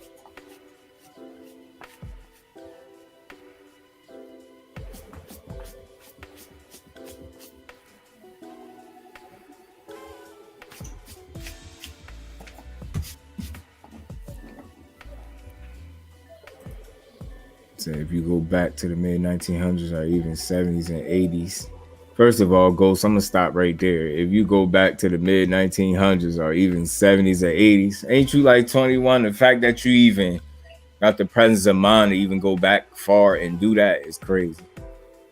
Cubans will put you to sleep. That's the Cuban style. Defensive, don't get touched with strategic offense. Yeah, they will hurt you. Black Cubans and Jen have a lot of power in their hands. Their quickness and powers as a people, everything hurts, and they're master of multiple sports. Now, I believe you. Shit, I think one of the first Cubans, like just off the top of my head, that, you know, when I started really paying attention, being aware of Cuban, is Lara. Lara, man, his style was a fucking headache. That dude could move, and he was a sniper. His 1-2, he was a fucking sniper, and it had sting on it. He got pop on his punches. That's why I like Lara. They better be glad he got old. I'm telling you that he had to get old, because, man, that Lara that fought Canelo, he'd give some people some headaches, some fits right now. Fuck fits, he'd beat some of these dudes. That movement would be too much, yo. And I know certain fighters that people might think he wouldn't beat, but with that style, and he had a chin for the most part. Lara had a good beard on him. Bro, boxing is a lost art. Guys in those eras were much better than the guys now. Nowadays, guys can't even clinch. I usually watch those guys. Yeah, nah, that's what's up. Nah, I feel you, Ghost, because, you know, we was talking about it the other day. We had brought up Aaron Pryor, Aaron the Hawk Pryor, and I went back and watched some of his fights. Yo, them dudes back in the day was just crazy, man. The way they used to be punching each other, man. Like, I call it what you want, bro. Like, them dudes was cracking. And I think maybe Ghost, maybe it's because they had better. I want to diss no train. It's not dissing the trainer. Just maybe the schooling was different, where maybe they focus more on fundamentals and shit like that, basics. You know, like it's like motherfuckers mastered the sweet science first. You know what I'm saying? And then it's like you learn how to fight, and then you learn what your strengths are and use them accordingly, if that makes sense. And it's like a lot of time these dudes, they don't learn how to fight first. They just go off their natural physical gifts. And when you see that sometimes, and you could tell when a fighter ain't being properly developed, because you start to see them hit a wall kind of fast. You know what I'm saying? And you could tell that they're not being taught some of the things that they need to be taught. You know what I'm saying? Like clinching. Come on, that clinching to me in boxing is like the equivalence of a quarterback understanding the benefit of sliding instead of taking a hit. You get what I'm saying? To me, it's like that. It's like a lost art almost. Like, I've seen a lot of fighters just get knocked out because they wouldn't either take a knee. Like, whatever happened to that, where fighters are smart enough to be like, you know what? I'm getting fucked up right now. I need a knee real quick, instead of just trying to fight and then end up getting stopped. So you don't know when you should take a knee. You don't know when to clinch. You in there playing with fire. I think with these Cubans is the students of the art of boxing. They aren't fighters boxing. That's the difference between them.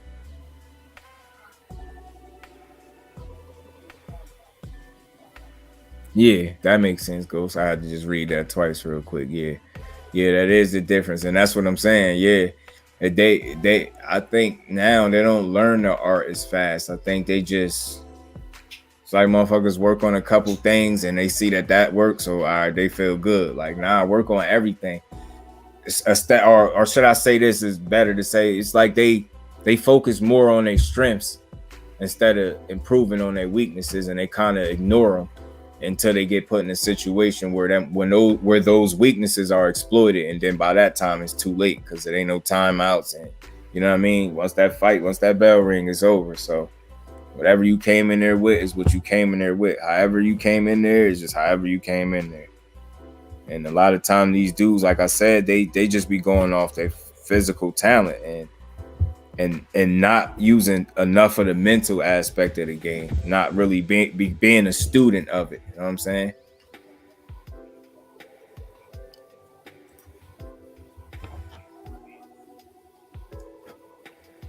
You say Cuban School of Boxing teaches you the art of boxing. That's why these guys are that creative with their boxing and able to do what they do. Yeah, they move that way because they have the best fundamentals. Yeah, nah, they're very schooled, man. Lara taught you that, and very disciplined. Like, one thing I noticed, maybe their styles, for some people that don't understand it or don't appreciate it, they boo them or whatever the case.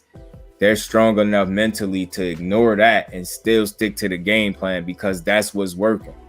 They understand, like, the crowd they gonna do what they gonna do anyway. You just, you know what I mean? You gotta fight your fight. And that's just something you could respect about a fighter from a mental standpoint. You strong enough mentally to say, yo, fuck them boos. I'm not about to get in here and do some shit that's just not in my best, you know what I mean? In my best interest. I'm not gonna do it. I'm not gonna get in here and start slugging because y'all booing or y'all don't understand ring generalship and getting out of the way or hit and not get hit. But I'm gonna show y'all regardless. Like, so I just respect it. Take a lot of discipline. Just do is what you say. You have to learn the art of boxing and respect the art of self. Facts. Nowadays, most gyms don't teach you that. And not only are you saying that, I'll be hearing it from other trainers and people, that have been around the sport for a long time. That's what they be saying. They say that. They are artists. They are painting a destructive picture when they fight the opponent. Is their canvas. Yeah, that's why they're as creative as they are. Facts. Facts. Sometimes you could play a Cuban tune in the back and watch what you think the niggas punching while dancing. They take it as an art, not a sport. Facts. And their respect for it and attention to detail is why they're good, why they're talented, and they're very disciplined.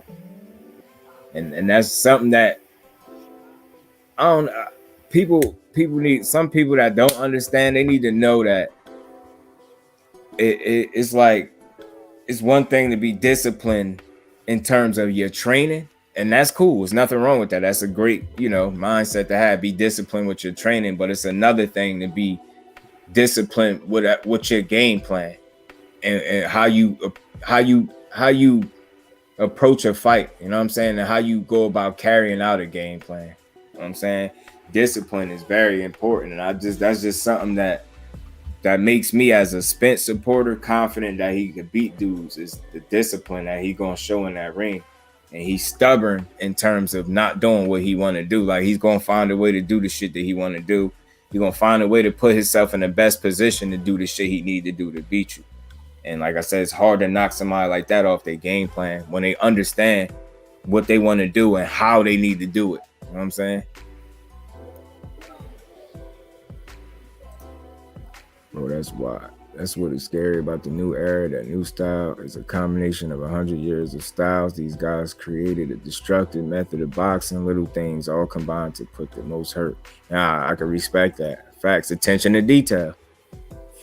Fans used to hate Cuban boxers, so now they get new generation Cuban boxers have perfected a style where they are giving the fans what they want first while having the same defense as they had on the back foot. Yeah, and that's what I'm saying. Like, with this new wave of those dudes being more offensive as well as the defense, it's almost putting the viewer in a position to appreciate both.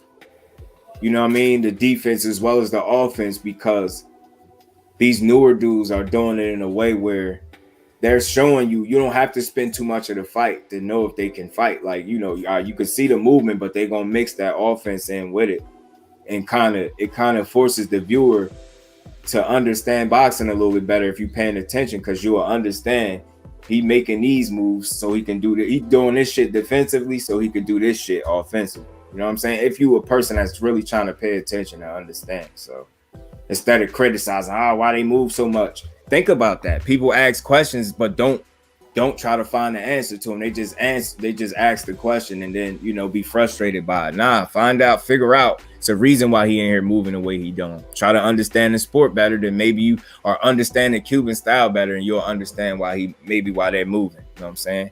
And that's just what it's all about. Understanding first, learning and understanding first, so you don't have to criticize later. You get what I'm saying? And that's where people go wrong.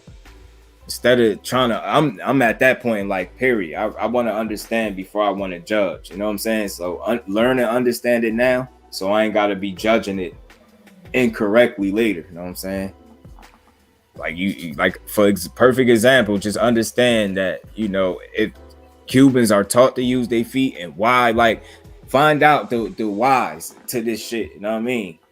The what's and whys, you know what I mean, to these questions. And I just feel like you have a better understanding for the sport. You know what I mean? Everything ain't rock'em sock'em robot. Everybody ain't in there trying to see how hard they could get punched in their face before they get dropped. Some people just not trying to go there. You know what I'm saying? Bros, watch some of the tape on Arian Lopez. I see you mention this dude a few times. I gotta check him out. In the amateurs, he was on the front foot, hurting and breaking down guys. Now he in the pros part-time. He will get straight KOs. Yeah, that's crazy. Morrell will have one of those on the highest KO percentage when it's said and done. The thing is, they've been fighting as a people for a long time. Their spirit is different.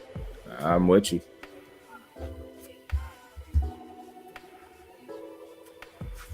These Cubans are expressing how they feel inside, all the pain and suffering, everything. This is their expression, so everyone is gonna get hurt. That's the point. You know what? You know why I could kind of relate to that, and even though I don't, box physically, I'm not a fighter. is I feel that way about Tank fight. Like if you ever like when you ever get a chance to watch a replay or see when a replay of a knockout, look at Tank face when he hitting his opponent. He just lets you know like everything he been through, he taking it out on that opponent right then and there on the night. And I just like that about him. You could tell whatever he been through, he used that shit, channel it, and he take it out on the opponent as if they caused the pain for him. And he, you know what I'm saying? That's that killer instinct and mentality that he got that I'm gonna just always appreciate. The fact that he could box with it just make it so much better, man. Facts. Goes Tank do the same thing. He's showing you he's hurt. He's hitting you with all that hurt. That's a fact. He trying to get you out of there. He trying to get you out of there. And that's why I said, like, up until this point, I think he just fought who's been put in front of him, and he's still doing that. But I think the difference with Rolly is he really don't like this dude. Like, outside of everything else and him being an opponent, he think he corny, he weird, he talk too much. Like, he genuinely annoyed by him. And I feel like one thing about Tank, even though he seemed like he could be a hothead, he know how to channel that shit in that ring. You don't really see him lose his cool in there. And if he do it the right way and start fucking you up. So I love to see Tank punch on people, man. It's fun. Even Deontay, you peep Champ face when he knock you out. He put every bit of his pain in every shot. Facts. That's why I love that right hand, because that shit is fight changing, debilitating.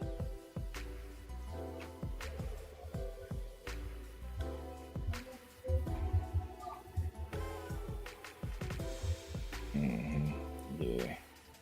What? Bad news. Errol Spence versus Terrence Crawford blocked. Like, I'm not even about to do that. You're not even about to do that to me. You're not gonna send me down that path. Hey, block. Like, where is it blocked at? Like, oh man, I gotta go watch that video. I hope not. They better not do that shit. Yeah, man. But I appreciate all y'all stopping through, man. Kicking it with your boy. If y'all ain't smashed that like button, smash the like button for me. I think we had a good, productive live today, man. We had a good conversation, man. I'm about to end this joint and go check on my bro T, see what he cooking on over there at the tea house. You know what I'm saying? Hopefully, man, like this live said, hopefully Shakur and O'Shaki is one of the next big fights at 130. I hope so. I wouldn't mind seeing it. Nonetheless, I would like to see O'Shaki get his shot, regardless if it's against Shakur or somebody else credible. We just need to see him more. I think people need to see more of O'Shaki Foster. For sure. But we'll be here next time, too. Appreciate you, Ghost. Appreciate all y'all for sliding through, man. Crush, you still there, bro? Crush probably stepped away. You know, the OG. At work, probably.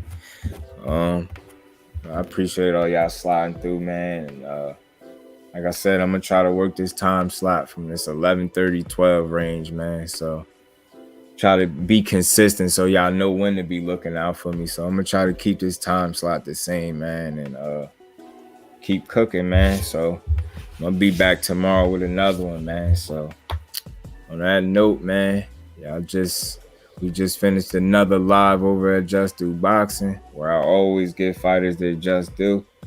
To the next one, I'm out. Peace.